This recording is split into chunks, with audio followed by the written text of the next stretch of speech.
त्यामुळं क्लासची आपण आता थोडं उशिरा सुरुवात करत आहोत. सर्वात प्रथम आपण गुरूंच्या चरणी प्रणाम करूया आणि मग आपल्या अभ्यासाला सुरुवात करूया. ओम नमो भगवते वासुदेवाय. ओम नमो भगवते वासुदेवाय. ओम नमो भगवते वासुदेवाय. ओम अज्ञानतिमिरान्धस्य ज्ञानाञ्जनशलाकया चक्षुरुन्मिलितं येन तस्मै श्रीगुरवे नमः. श्रीचैतन्यमनोभीष्टं स्थापितं येन भूतले स्वयं रूप कदा मह्यं ददाति स्वपदान्तिकं. वन्देऽहं श्रीगुरो श्रीयुतपदकमलं श्रीगुरुन् वैष्णवाञ्च. श्रीरूपं साग्रजातं सगण रघुनाथान्वितं तं सजीवं साद्वैतं सावधूतं परिजनसहितं कृष्ण चैतन्य देवं. श्रीराधा कृष्णपादान् सगण ललिता श्रीविशाखान्वितांश्च. हे कृष्ण करुणा सिन्धो दीनबन्धो जगत्पते गोपिका कांत राधाकांत नमस्तुते. सप्तकांचन गौरांगी राधे वृंदावनेश्वरी वृषभानुसुते देवी प्रणमामि हरिप्रिये. वाञ्छाकल्पतरुभ्यश्च कृपा सिन्धुभ्य एव च पतितानां पावनेभ्यो वैष्णवेभ्यो नमो नमः. नमो ॐ विष्णुपादाय कृष्णपृष्ठाय भूतले श्रीमते भक्तिवेदान्त स्वामिन् इति नामिने. नमस्ते सरस्वती देवे गौरवाणी प्रचारि निर्विशेष शून्यवादी पाश्चात्य देशतारिणे. जय श्री कृष्ण चैतन्य प्रभु नित्यानंद श्री अद्वैत गदाधर श्रीवासादि गौर भक्तवृंद. हरे कृष्णा कृष्ण कृष्ण हरे हरे हरे राम राम राम हरे हरे. हरे कृष्ण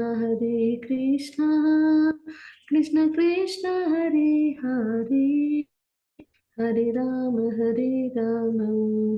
राम राम हरे हरे. श्री चैतन्य महाप्रभु की जय हो. श्री श्री राधा गोविंद की जय हो. श्री कार्तिक मास हो. श्रीमद् भागवतम की जय हो. श्रील प्रभुपाद की जय हो. गुरु महाराज की जय हो. हरे कृष्ण सर्वांना सादर प्रणाम.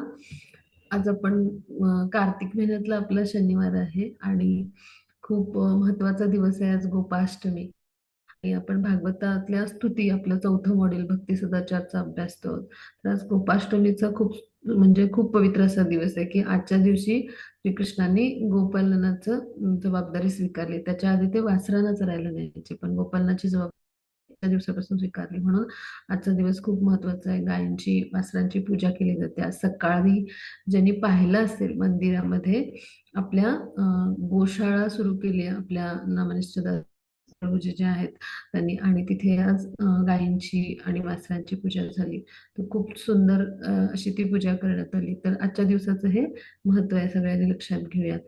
आणि आजच्या पवित्र दिनी आपण काय करणार आहोत की तिथे जिथे गायी आहेत, जिथे वासरं आहेत, आणखी त्याचबरोबर भगवान श्रीकृष्ण आहेत, गोपा आहेत. आज गोपाष्टमी आहे ना, तर ह्याच दिवशी अशीच सुंदर लीला आपण जी आहे तर ती भगवानांची आहोत आज. आणि त्या लीलेच्या माध्यमातून मग ती लीला घडल्यानंतर म्हणजे भगवान जे आहेत तर त्यांची कशी स्तुती केली ब्रह्माजींनी, तर ती आपण अभ्यासणार आहोत. तर याचं नाव आहे ब्रह्म विमोहन लीला. तर त्याची गोष्ट मी सगळ्यांना थोडक्यात सांगते, सर्वांना माहिती पण असेल. आणि मग ती लीला घडल्यानंतर म्हणजे त्या लीलेनंतर म्हणजे जे आहेत तर ते ब्रह्म विमोहन असं म्हटले. म्हणजे काय की ब्रह्माजी सुद्धा भ्रमित झाले भगवानांच्या मायाशक्तीमुळे, आणि म्हणून त्याला काय म्हटले, ब्रह्म विमोहन लीला. तर त्यानंतर ब्रह्माजी त्यांना शरण गेले आणि त्यांनी खूप सुंदर अशा प्रार्थना केल्या. भगवान जे आहेत श्रीकृष्ण यांना शरण जाऊन, तर त्या प्रार्थना आपण आज अभ्यासणार आहोत. तर भागवताचा जो 10वा स्कंद आहे. तर त्याचा जो भाग दुसरा आहे, तर त्यामध्ये ब्रह्माजींच्या ह्या प्रार्थना येतात आणि त्याच्या 14व्या अध्यायामध्ये. मग त्याआधी आपण ब्रह्मविमोहन लीला कशी घडली ते थोडक्यात अगदी समजून घेऊया. तर अघासुराचा वध झाल्यानंतर काय झालं, की खूप दमलेले होते श्रीकृष्ण. आणि मग सगळ्या जे गोपीजन होते, सगळे जे गोपागण होते, त्यांनी काय सांगितलं, की आता आपण यमुना नदी आहे त्याच्या किनारी जाऊया, तिच्या तटावर जाऊया आणि तिथे आपण काय करूया, खूप भूक लागली तर आपण सगळ्यांनी आता आपली शिदोरी खाऊया आणि मग तिथेच पाणी पिऊ आणि विश्रांती घेऊ. आणि मग तिथेच आपली गाय आहेत, त्यांची वासरं आहेत, तर त्यांना असं कोवळं लुसलुशीत गवत पण आहे नदी किनारी, असं ते खातील, चरतील आणि ते त्यांना पण पाणी प्यायला, म्हणजे सगळ्यांना गायींना वासरांना मिळेल तिथं व्यवस्थित. आणि आपण तिथे जाऊया. मग कृष्णांचं म्हणणं सगळ्या गोपगणांना आवडलं आणि मग ते ठीक आहे म्हणाले, जाऊया आपण. मग ते यमुना नदीच्या तटावर गेले. मग तिथे काय केलं त्यांनी, छान असं कोवळं लुसलुशीत गवत जिथे होतं, तिथं तिथं जे वृक्ष होते त्याच्या बुंध्यांना आपली वासरं गाय त्याने असं बांधलं. हम्म. असं बांधलं म्हणजे असं खूप घट्ट असं बांधत नाही, थोडस असं गुंडाळून ठेवतात पहा, म्हणजे अशा पद्धतीने की ते दूर जाणार नाहीत, अशा पद्धतीने त्यांनी तिथे त्यांना स्थित केलं. आणि मग ते सगळे बसले आणि कृष्ण त्यांच्या मध्यभागी बसले होते. आणि मग सगळ्यांनी एकत्र भोजन करायला सुरुवात केली. म्हणजे आपण वनभोजनाला कसे गेलो असो शाळेमध्ये असताना, तर असं दृश्य आपण समोर आणूया. हम्म. तर असं सुंदर असं म्हणजे ते कृष्णांचं आपल्या गोपगणांसोबत सुरू होतं बरं का. मग तिथे गोपगण जे होते त्यांनी खूप छान छान म्हणजे पदार्थ आपल्या शिदोरीतून आणले होते. मग आता तिथे इतकं सुंदर वातावरण होतं. म्हणजे 1000 वर्षापूर्वी वृंदावनमध्ये कसं होतं, म्हणजे कोकिळा, मयूर ह्यांचे सुंदर सुंदर आवाज, कोवळं लुसलुशीत गवत, स्वच्छ सूर्यप्रकाश, असं खूप मंत्रमुग्ध करणारं वातावरण होतं. तर तेच 500 वर्षापूर्वी वृंदावनमध्ये सुद्धा होतं.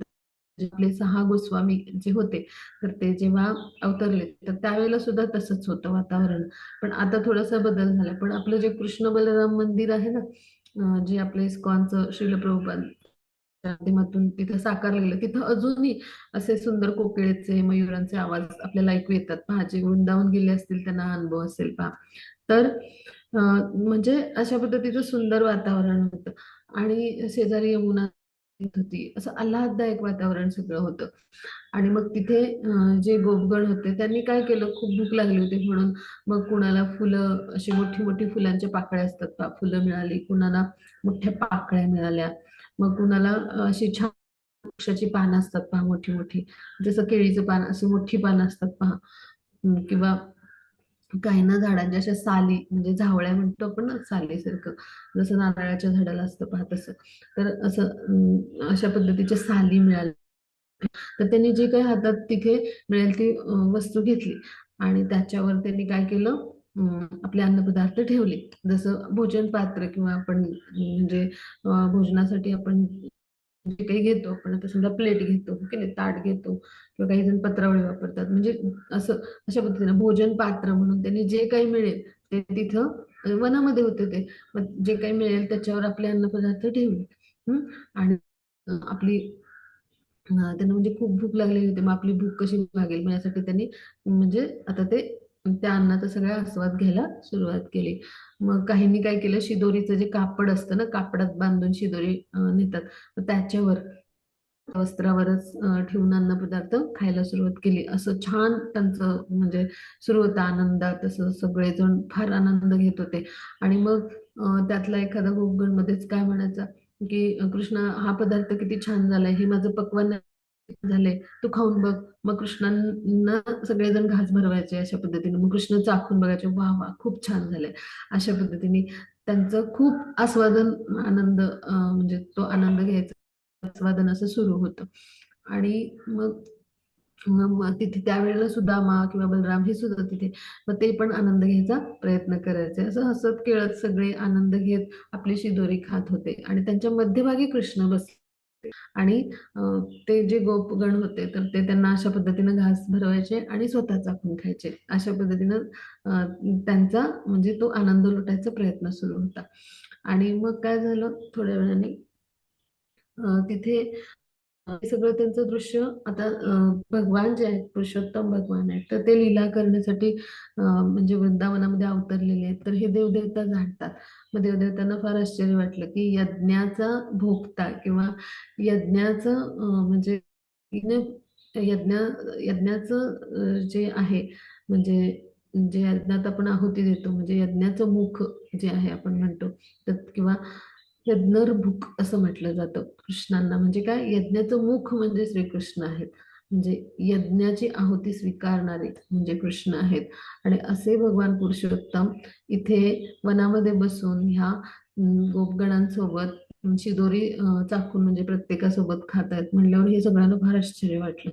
हम्म म्हणजे हे कसं शक्य आहे असं अशा पद्धतीने आश्चर्यचकित झाले ते. मग असं असं सगळं सुरू होतं. मग त्याच वेळेला काय झालं की जी वासरं होती त्यांची तर त्या गायींची तर किंवा त्या गायी पण तर ते चरत चरत कोवळं छान असं गवत होतं लुसलुशीत म्हणून थोडे थोडे थोडं अंतर असं अजून थोडंसं छान गवत मिळेल, अजून लुसलुशीत गवत मिळेल असं असं मोह होत गेला त्यांना.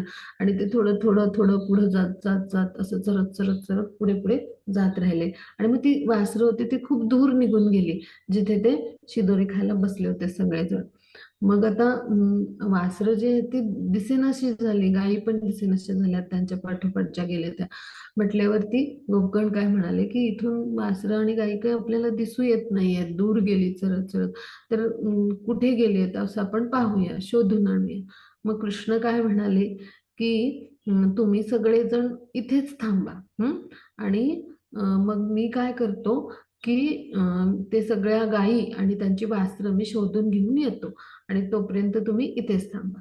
मग इतकं सुंदर वर्णन आहे त्याचं भागवतामध्ये की इतकं छान वनभोजन सुरू होतं श्रीकृष्णांचं की श्रीकृष्णांच्या हातामध्ये दहीभाताचा घास होता, कवल म्हणतात त्याला. आणि एका हातात घास होता दहीभाताचा. मग एका हाताने ते छान छान आंबट गोड फळं असतात ना जंगलातले जे झुडूप असतात म्हणजे असं आपण पाहिले पहा सगळ्यांना माहिती पण असेल करवंद बोरं अशा प्रकारचे आंबट चिंबट गोड अशी फळं असतात ना मग ती एका हाताने चाखत होते. एका हातात त्यांच्या काय होतं दहीभाताचा घास होता. मग कमरेला काय होतं उजव्या बाजूला जे म्हणजे कटी म्हणतो आपण कटीचा भाग तर तिथे जे बांधलेलं वस्त्र होतं त्याच्यामध्ये सुंदरशी वेणू खोवलेली होती त्यांनी. आणि डाव्या हातात काय होतं तर त्यांची जे गाई राखण्यासाठी ते वापरायचे तर ती काठी किंवा दंड आपण म्हणतो तर तो होता. तर अशा पद्धतीनं त्यांचं सुंदर असं रूप होतं. आणि खूप म्हणजे सुंदर असं त्यांचं ते रूप म्हणजे जे आहे तर ते पाहून म्हणजे सगळे देवदेवता सुद्धा म्हणजे आश्चर्यचकित झाले की इतकं सुंदर रूप असणारे म्हणजे श्यामसुंदर रूप असणारं जे भगवंतांचं मूळ भगवान यांचं रूप आहे. आणि ते काय करतायत तर ह्या गोपगणांसोबत अशा पद्धतीने वनभोजन करतायत, हसतायत आणि आनंद घेतायत हे पाहूनच त्यांना आश्चर्य वाटलं. मग त्याच्या पुढे जाऊन काय झालं की एक भ्रमर होता. ते जेव्हा असा आनंदाचं आस्वादन करत होते तेव्हा एक भ्रमर आला असा म्हणजे भुंगा आपण म्हणतो. मग तो असा त्याचा आवाज करीत जेव्हा आला तर त्यावेळेला जे श्रीकृष्ण आहेत तर त्यांनी म्हणजे एक मस्करी केली किंवा चेष्टा केली सुमंगलची की काय रे तू या सुमंगलला मारायला आलायस की काय. म्हणजे आता ते अगासूर वगैरे असे वेगवेगळे जे राक्षस होते तर ते सगळ्या कृष्णांना किंवा त्यांच्या गोपगणांना म्हणजे सगळ्यांनाच अशा पद्धतीनं त्रास द्यायला किंवा मारण्यासाठी असं पद्धतीने यायचे वध करण्यासाठी. म्हणून मग त्याचा संदर्भ घेऊन कृष्ण काय म्हणाले त्या भ्रमराला आता तू ह्या सुमंगलला मारायला आलायस की काय असं म्हणून त्यांनी मस्करी केली त्याची. आणि खूप हसायला लागले सगळेजण. मग गोपीजन होते किंवा ते जे गोपगण होते ते एकमेकांकडे पाहून हसायला लागले. मग अशा पद्धतीने त्यांची थट्टा मस्करी चालली होती. आणि खूप आनंद घेत होते ते आपलं जे वनभोजन सुरू होतं त्याचा.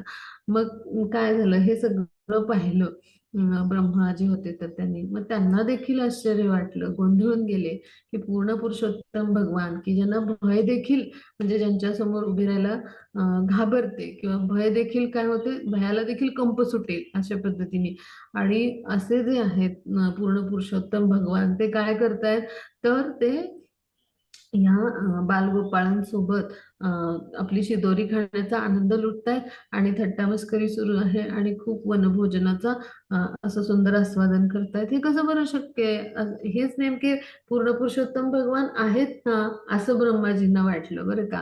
म्हणजे ते भ्रमित झाले. मग आता पुढे काय झालं, तर मग जे कृष्ण होते तर ते ह्या गायी आणि वासरांना शोधायला निघून गेले वनामध्ये. मग जेव्हा ते दूरवर गेले तेव्हा त्यांना लक्षात आलं की गायी आणि वासरं ही कुठेच नाहीयेत.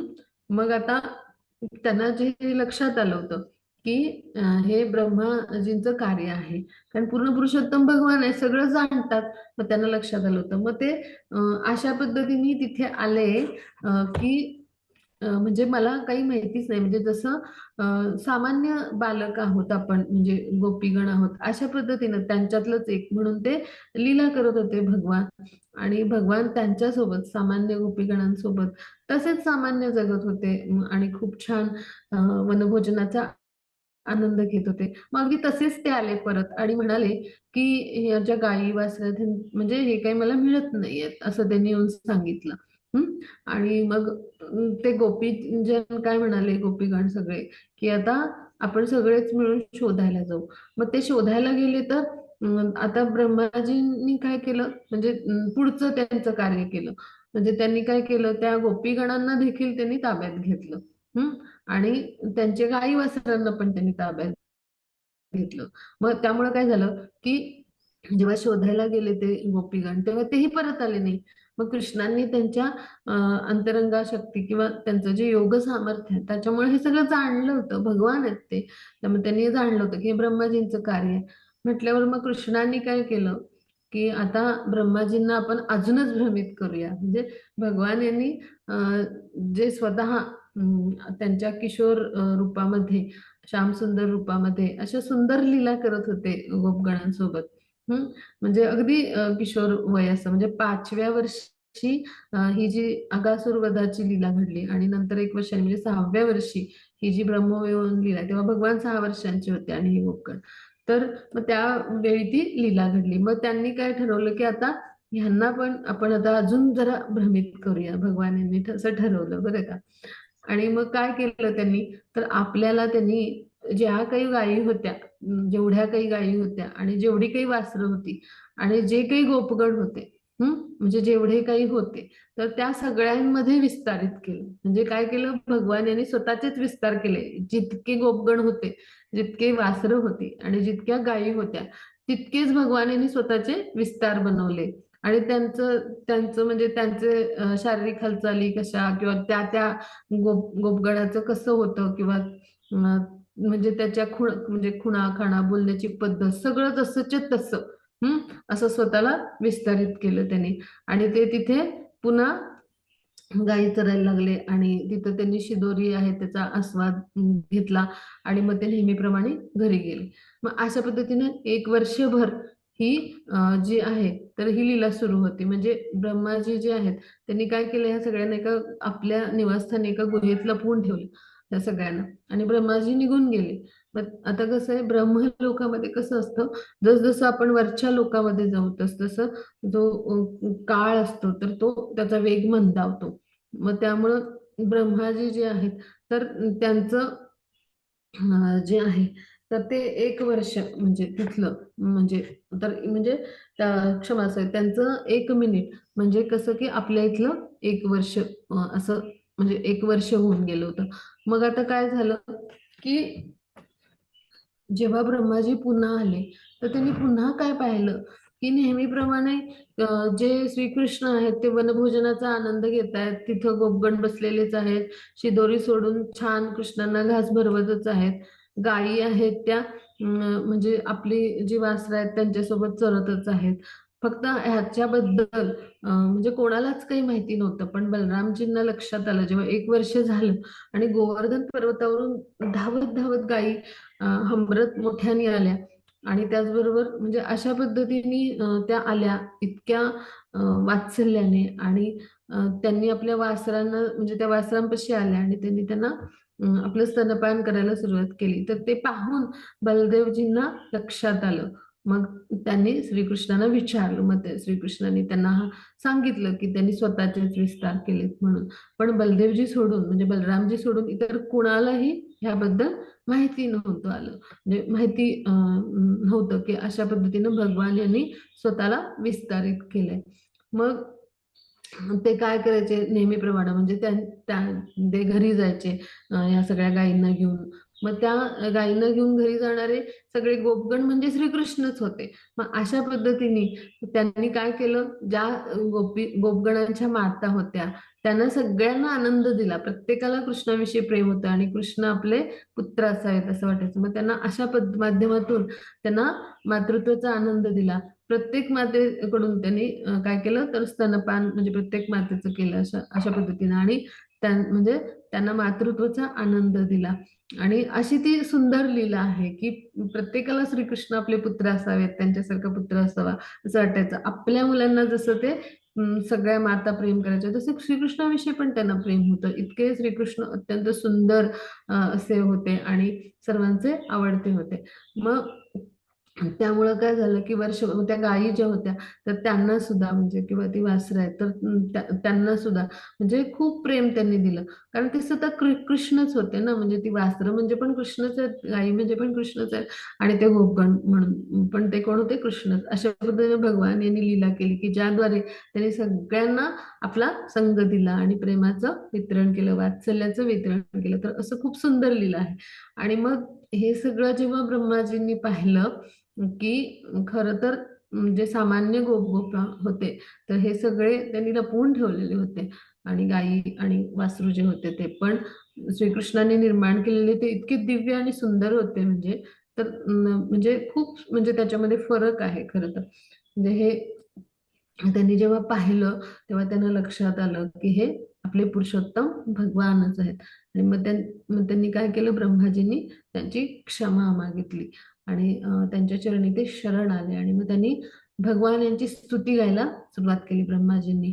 तर म्हणून ब्रह्माजी जे आहेत ते भगवान यांच्या मायाशक्तीमुळं ते देखील भ्रमित झाले पहा.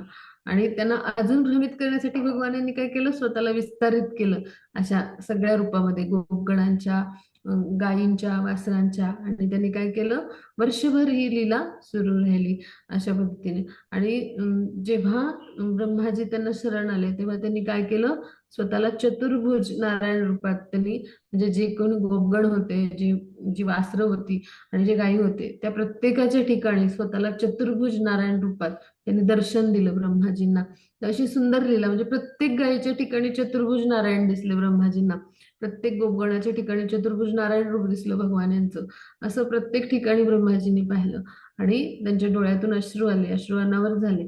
आपली चूक लक्षात आली त्यांना आणि त्यांनी काय केलं की ते शरण गेले भगवान यांना. आणि मग त्यांनी प्रार्थना स्तव आपण ज्याला म्हणतो किंवा स्तुती भगवान यांची गायला सुरुवात केली. मग त्या प्रार्थना, त्या स्तव स्तुती म्हणजेच काय तर ब्रह्मस्तुती म्हटलं जातं त्याला. आणि त्या आपण आता भागवतातून अभ्यासणार आहोत. मग आता श्लोक क्रमांक 1 पासून आहे, बहुतेक फोटोमध्ये 3 पासून आहे इथे. तर मी श्लोक 1 पासून म्हणजे सांगायला सुरुवात करेन.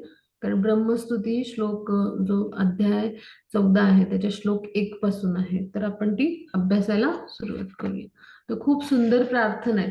तर या प्रार्थनांचं स्वरूप कसं आहे तर ते देखील मी आधी सुरुवातीला सगळ्यांना सांगते. सगळ्यांनी आपापल्या म्हणजे नोट्समध्ये ते लिहिलं तरी चालेल, कारण ही खूप महत्वाची स्तुती आहे आणि यातून आपल्याला खूप छान असं सुंदर लीला भगवानांची तर समजते, पण एक भक्ताचं आचरण कसं असावं तर हे देखील आपल्याला सगळ्यांना लक्षात येईल. तर ही जी स्तुती आहे ब्रह्माजींनी केलेली, तर ह्या स्तुतीमधला जो रस आहे तो आपण समजून घ्यायचा प्रयत्न करूया. म्हणजे वेगवेगळ्या रसांनी भक्त जो आहे तो भगवान यांच्याशी जोडला जातो की नाही. आपण अभ्यासलंय की वात्सल्य रस, त्यानंतर सख्य रस, है ना, त्यानंतर दास्य रस, माधुर्य रस, असे वेगवेगळे जे रस आहेत वेगवेगळ्या रसांनी, किंवा शांत रस, अशा 5 रसांमध्ये जो भक्त असतो भगवानांचा तो स्वतःला काय करतो, भगवान यांच्याशी अशा पद्धतीनं संबंध प्रस्थापित करून घेतो आणि त्यानुसार त्यांची भक्तिमय प्रेममय सेवा करतो. मग ह्या लीलेतला रस काय आहे, तर भगवान स्वतःच रसाचं आस्वादन करतात वृंदावनामध्ये.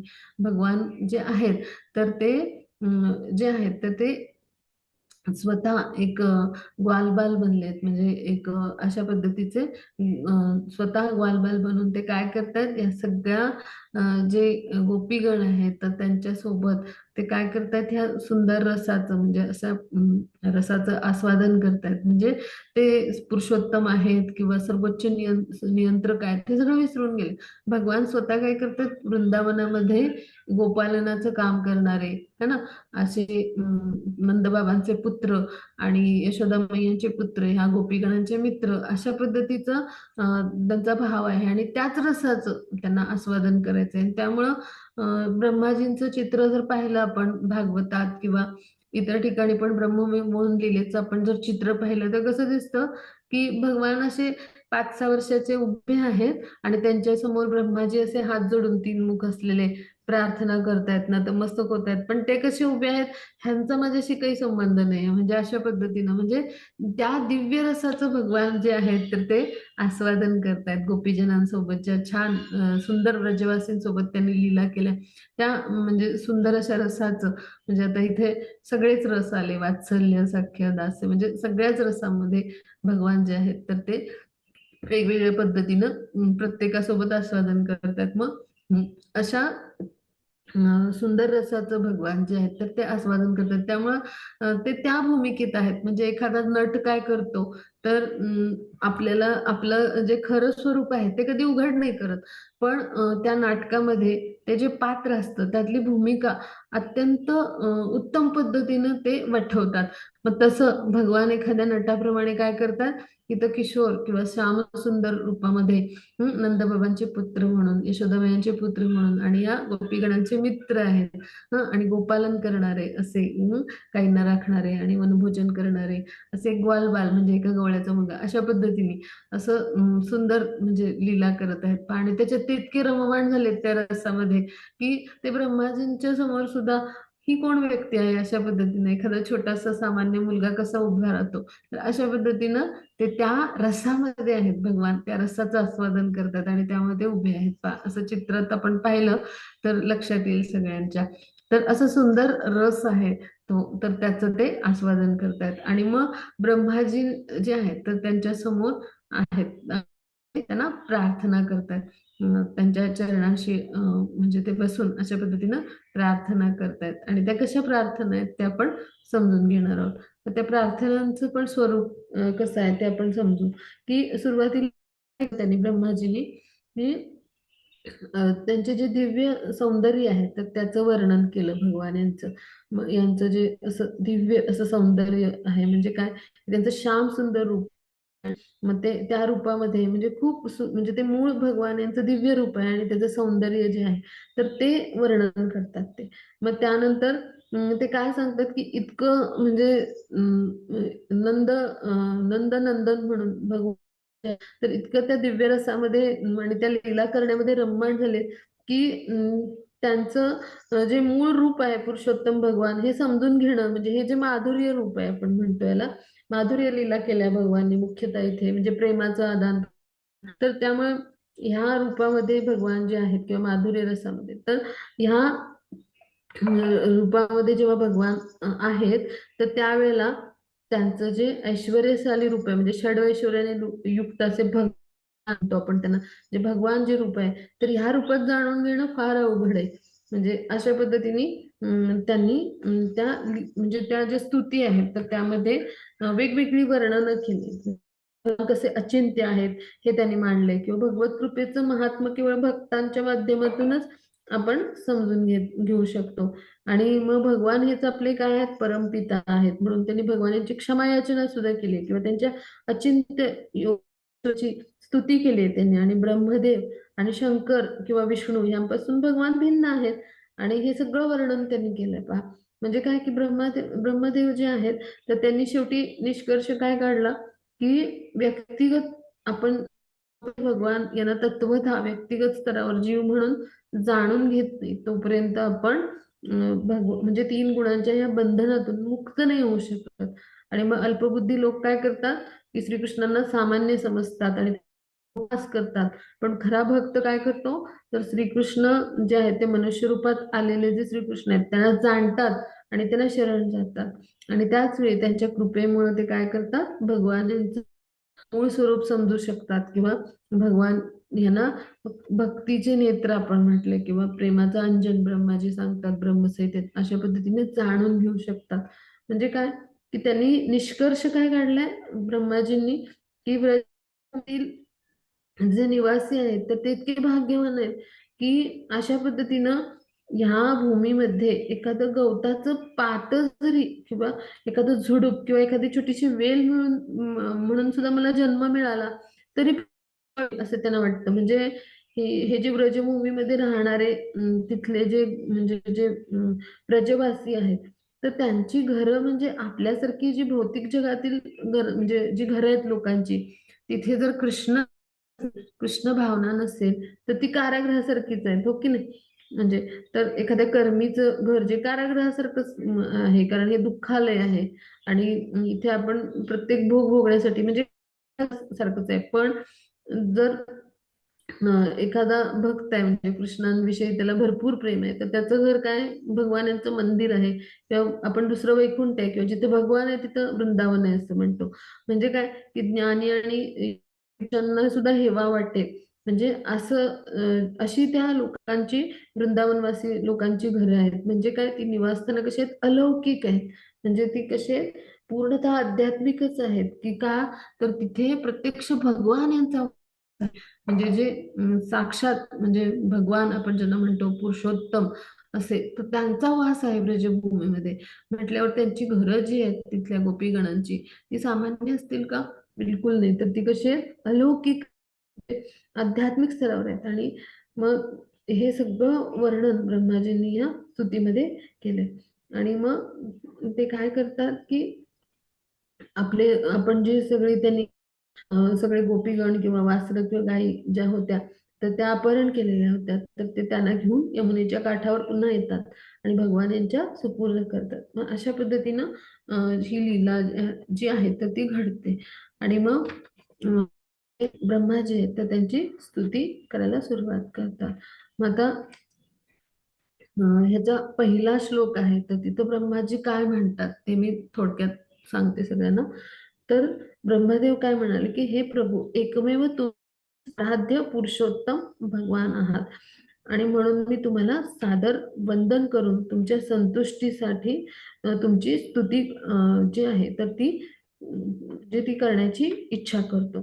तर ते काय म्हणतात, कुमार तुमचे अलौकिक शरीर कसे नवनिर्मित मेघा समान, म्हणजे नवीन मेघ जो असतो आकाशात तर तो कसा असतो, असा निळसर असतो पहा.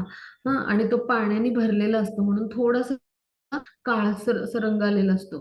म्हणजे तो जांभळाही नसतो आणि निळाही नसतो पण निळसर काळपट असं. मग तसा जो वर्ण त्याला म्हणायचं नव निर्मित मेघ, तर असं किंवा त्याला श्याम वर्ण म्हणतात. तर असं भगवान यांचं स्वरूप आहे. तुमची वस्तू तर विद्युल्यतेसारखी तेजस्वी, म्हणजे एखाद्या एखादी जी वीज आहे तर त्याच्या सारखी, म्हणजे वीज कशी कडाडते तर किती तेज त्याचं पाहायला मिळतं आपल्याला, हा ना. कशा पद्धतीनं त्याची आभा पसरलेली असते, तर तशा पद्धतीने विजेसारखे तेजस्वी अशी वस्त्र आहेत, म्हणजे इतकी चमकणारी भगवानांची वस्त्र आहेत.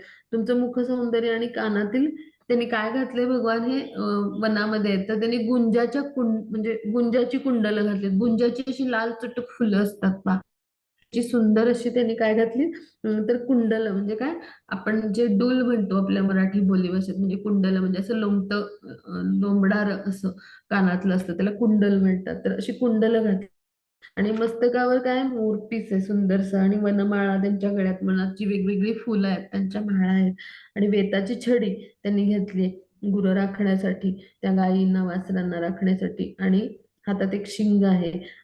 बासरी त्यांनी त्यांच्याकडे त्यांच्या कमरेला जे त्यांनी वस्त्र बांधले, तर त्याच्या उजव्या बाजूला त्यांनी बासरी खोली. आणि मग हातामध्ये काय आहे, त्यांच्या दहीभाताचा घास आहे, आणि तो धरून उभे आहेत ते. आणि मग तुमचं हे रूप म्हणजे जे आहे रूप फार सर्वांसाठी विलोभनीय आहे असं ते म्हणतात. म्हणजे खूप सुंदर असं वर्णन आहे ह्या पहिल्या श्लोकामध्ये. तर त्या श्लोकाच्या माध्यमातून ब्रह्माजी काय करतात, भगवान यांचं असं जे सौंदर्य आहे त्याचं वर्णन करतायत पहा. आणि मग श्रीकृष्णांचं अशा पद्धतीचं जे प्रदर्शन आहे त्यामुळं ब्रह्मदेव भ्रमित झाले, आणि त्यामुळं त्यांनी काय केलं, अशा पद्धतीची लीला केली. म्हणजे काय की ब्रह्मदेवाने भगवान श्रीकृष्णांच्या गोपमित्रांचं आणि वासरांचं अपहरण करून श्रीकृष्णांनाच भ्रमित करायचा प्रयत्न केला. पण भगवान हे पुरुषोत्तम आहेत, त्यांनी काय केलं, ब्रह्माजींनाच भ्रमित करून टाकलं पहा. म्हणजे अशा पद्धतीनं ही लीला घडली.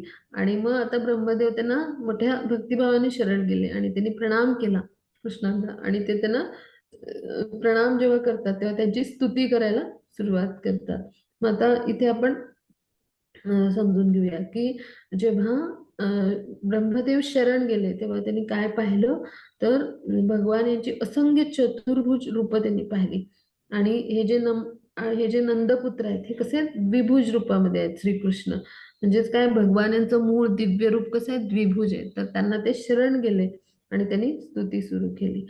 मग आता त्यांनी काय म्हटलं की हे प्रभू, मी आणि इतर कुणीही तुमच्या दिव्य विग्रहांचं सामर्थ्य कधी जाणू नाही शकणार. आता दुसऱ्या श्लोकामध्ये ते भगवान यांचं सामर्थ्य आहे तर त्याच्यावर चर्चा करतात. आणि तुम्ही माझ्यावर खूप असीम कृपा केली आहे, आणि तुम्ही म्हणजे तुम्ही आपल्या सगळ्या शुद्ध भक्तांच्या इच्छा पूर्ण करण्यासाठी प्रकट झाला आहात. आणि माझं मन भौतिक विषयांपासून जरी पूर्णपणे निवृत्त झालेलं असलं तरी तुमचे साकार रूप जाणून घेण्यात असमर्थ आहे. म्हणजे भगवान यांचं साकार रूप जे आहे, श्याम सुंदर रूप जे आहे, तर ते जाणून घेण्यासाठी मी असमर्थ आहे असं म्हणतात जे ब्रह्मा आहेत. तर ते तसं का म्हणतात, याचं कारण म्हणजे काय, की भगवान यांच्या स्वरूप जाणण्यासाठी आपल्याला काय करावं लागेल, तर भक्तीची नेत्र लागतील आणि प्रेमाचं त्यामध्ये अंजन असावं लागेल. कोणी तार्किक ज्ञानाने भगवान यांना नाही जाणू शकत, भगवान यांना शरण जावं लागेल आपल्याला.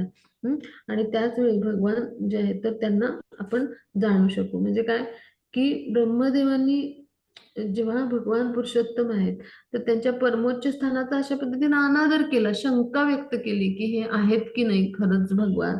मग त्यावेळेला श्रीकृष्णांनी आपल्या सगळ्या अलौकिक सामर्थ्याचं प्रदर्शन केलं आणि त्यांना पूर्ण भ्रमित करून टाकलं. म्हणजे अशा पद्धतीनं त्यांनी काय केलं, ब्रह्मदेवांना प्रथम लज्जित केलं आणि मग आपलं दर्शन दिलं. म्हणजे काय की इथं विश्वनाथ चक्रवर्ती ठाकूर काय सांगतात, तर श्रीकृष्णांचं दिव्य शरीर जे होतं ना, तर त्यांच्या विष्णू तत्व ह्या विस्ताराच्या रूपाच्या माध्यमातून सुद्धा त्यातून कार्य घडतं. म्हणजे ब्रह्मसंहितेत ब्रह्माजी काय म्हणतात, म्हणजे ब्रह्मसंहिता म्हणजे काय आहे, ब्रह्माजी यांनी केलेली स्तुती आहे. तर तिथे काय म्हणतात की अंगानीयस्य सकलेंद्रिय वृत्तिमंती, म्हणजे काय की आपल्या कोणत्याही अवयवाद्वारे भगवान कुठलंही कार्य करू शकतात पहा. सगळ्यांनी हा श्लोक लक्षात ठेवूया, 5.32 ब्रह्मसंहितेमधला, की आपल्या कुठल्याही अंगाने म्हणजे कुठल्याही अवयवाद्वारे भगवान कुठलंही कार्य करू शकतात. म्हणजे काय की आपल्या विष्णू रूपाच्या किंवा जीवाच्या नेत्राद्वारे पाहू, कानाद्वारे ऐकूही शकतात. म्हणजे कुठलंही रूप असू दे भगवंतांचं, त्यांनी कुठलंही कार्य करतात, करू शकतात ते. म्हणजे या संदर्भात की असं समजून घेऊ की भगवान आपल्या कुठल्याही इंद्रियाद्वारे इतर कुठल्याही इंद्रियाचं कार्य करू शकतात. म्हणजे ब्रजभूमीमधल्या लीलामध्ये सामान्यतः ते नेत्रांनी पाहणं, हाताने स्पर्श करणं, कानाने ऐकणं अशी सामान्य क्रिया करतात. पण वृंदावनामध्ये ते सुंदर मनोहर असं गोप बालक जसं आहे तर तसं कार्य करतात. पण असे जरी सामान्य लीला ते करत असले तरी ते भगवान आहेत, त्यामुळे ते कुठलीही लीला करू शकतात. स्वतःला म्हणजे त्यांनी स्वतःला चतुर्भुज नारायण रूपामध्ये म्हणून विस्तारित करून ब्रह्माजींना दाखवलं. म्हणजे असे जे भगवान आहेत तर त्यांचं जे अलौकिक रूप आहे, तर ते त्या रूपामध्ये त्यांना कृष्ण किंवा गोविंद असं म्हटलं जातं. म्हणजे ते द्विभुज भगवान यांचं रूप आहे ना, श्याम सुंदर रूप म्हणतात, तर ते कसं आहे, त्याला गोविंद असं म्हणतात. जे गोविंदम आदिपुरुषम तमहम भजामी असं म्हणतात ब्रह्मसंहितेमध्ये. ब्रह्मस्तुती जी आहे, तर त्यामध्ये त्याने काय म्हणले, भगवान यांचं असं जे रूप आहे त्याला गोविंद असं नाव दिले, गोविंद देव असं म्हणतात. ते तत्व म्हणजे काय आहे, कृष्ण तत्व असं आहे. पण म्हणजे त्यांना कृष्ण या नावाने ओळखतात. आणि गोविंद म्हणजे काय, त्या रूपामध्ये भगवान द्विभुज आणि मूळ त्यांचं जे रूप आहे ते सर्वश्रेष्ठ असे म्हणजे षडैश्वर्याने युक्त असतं त्यांचं ते रूप आहे. मग अशा पद्धतीनं भगवान काय करतात, गोविंद देवांच्या रूपामध्ये माखन चोरी करतात, गोपींचं स्तनपान करतात, वासरांचं संगोपन करतात, बासरी वादन करतात. अशा सुंदर सुंदर लीला ते करतात. मग ह्या सगळ्या लीला ज्या आहेत त्या विष्णूंच्या तुलनेत श्रेष्ठ आहेत. म्हणजे विष्णू रूप म्हणजे काय आहे, तर तिथे माधुर्य रसाचा अभाव आहे. सगळ्यांनी लक्षात घेऊया, विष्णू रूप म्हणजे काय आहे, तर माधुर्य रस जो आहे तर तो तिथे नाहीये. विष्णूंचं रूप म्हणजे काय, तिथे ऐश्वर्य रस आहे. म्हणजे विष्णू कसे असतात, तर ते ऐश्वर्याने युक्त असे, तिथं माधुर्य रस नाहीये. माधुर्य रसामध्ये कोण असतात, जे भगवान यांचं श्याम सुंदर रूप आहे, विभूज रूप आहे, म्हणजे गोविंद असतात माधुर्य रसामध्ये किंवा कृष्ण असतात. मग ते माधुर्य रसामध्ये स्वतःला व्यक्त करतात. त्याचबरोबर त्यांनी तिथे काय केलं, त्या गोपींच्या गोपगणांच्या रूपामध्ये त्यांनी स्वतःला चतुर्भुज विष्णू रूपात म्हणून ब्रह्माजींसमोर प्रकट केलं. म्हणजे भगवान यांचं एकेंद्रिय अनेकेंद्रियांचं कार्य करतं, किंवा भगवान यांच्या कुठल्याही अवयवाद्वारे ते आपलं जे मूळ स्वरूप आहे त्यानुसार लीला करून आपलं स्वरूप प्रकट करू शकतात. म्हणजे ते जे होते ते माधुर्य रसामध्ये होते भगवान जे आहेत, पण त्यांनी त्यावेळी सुद्धा चतुर्भुज नारायण रूपामध्ये आपल्याला विस्तारित केलं. आणि प्रत्येक गोपगणाच्या रूपामध्ये त्यांनी स्वतःला चतुर्भुज नारायण रूपामध्ये ब्रह्माजींना दर्शन दिलं. मग ह्यातच भगवान यांचं परमपुरुषत्व सिद्ध होतं. म्हणजे हे आपण समजून घेऊया. आता आपण तिसऱ्या श्लोकावर जाऊया. मग हे थोडस पेज वर करता येईल का तुम्हाला, हरे कृष्ण? हा, आता हा श्लोक मी वाचते.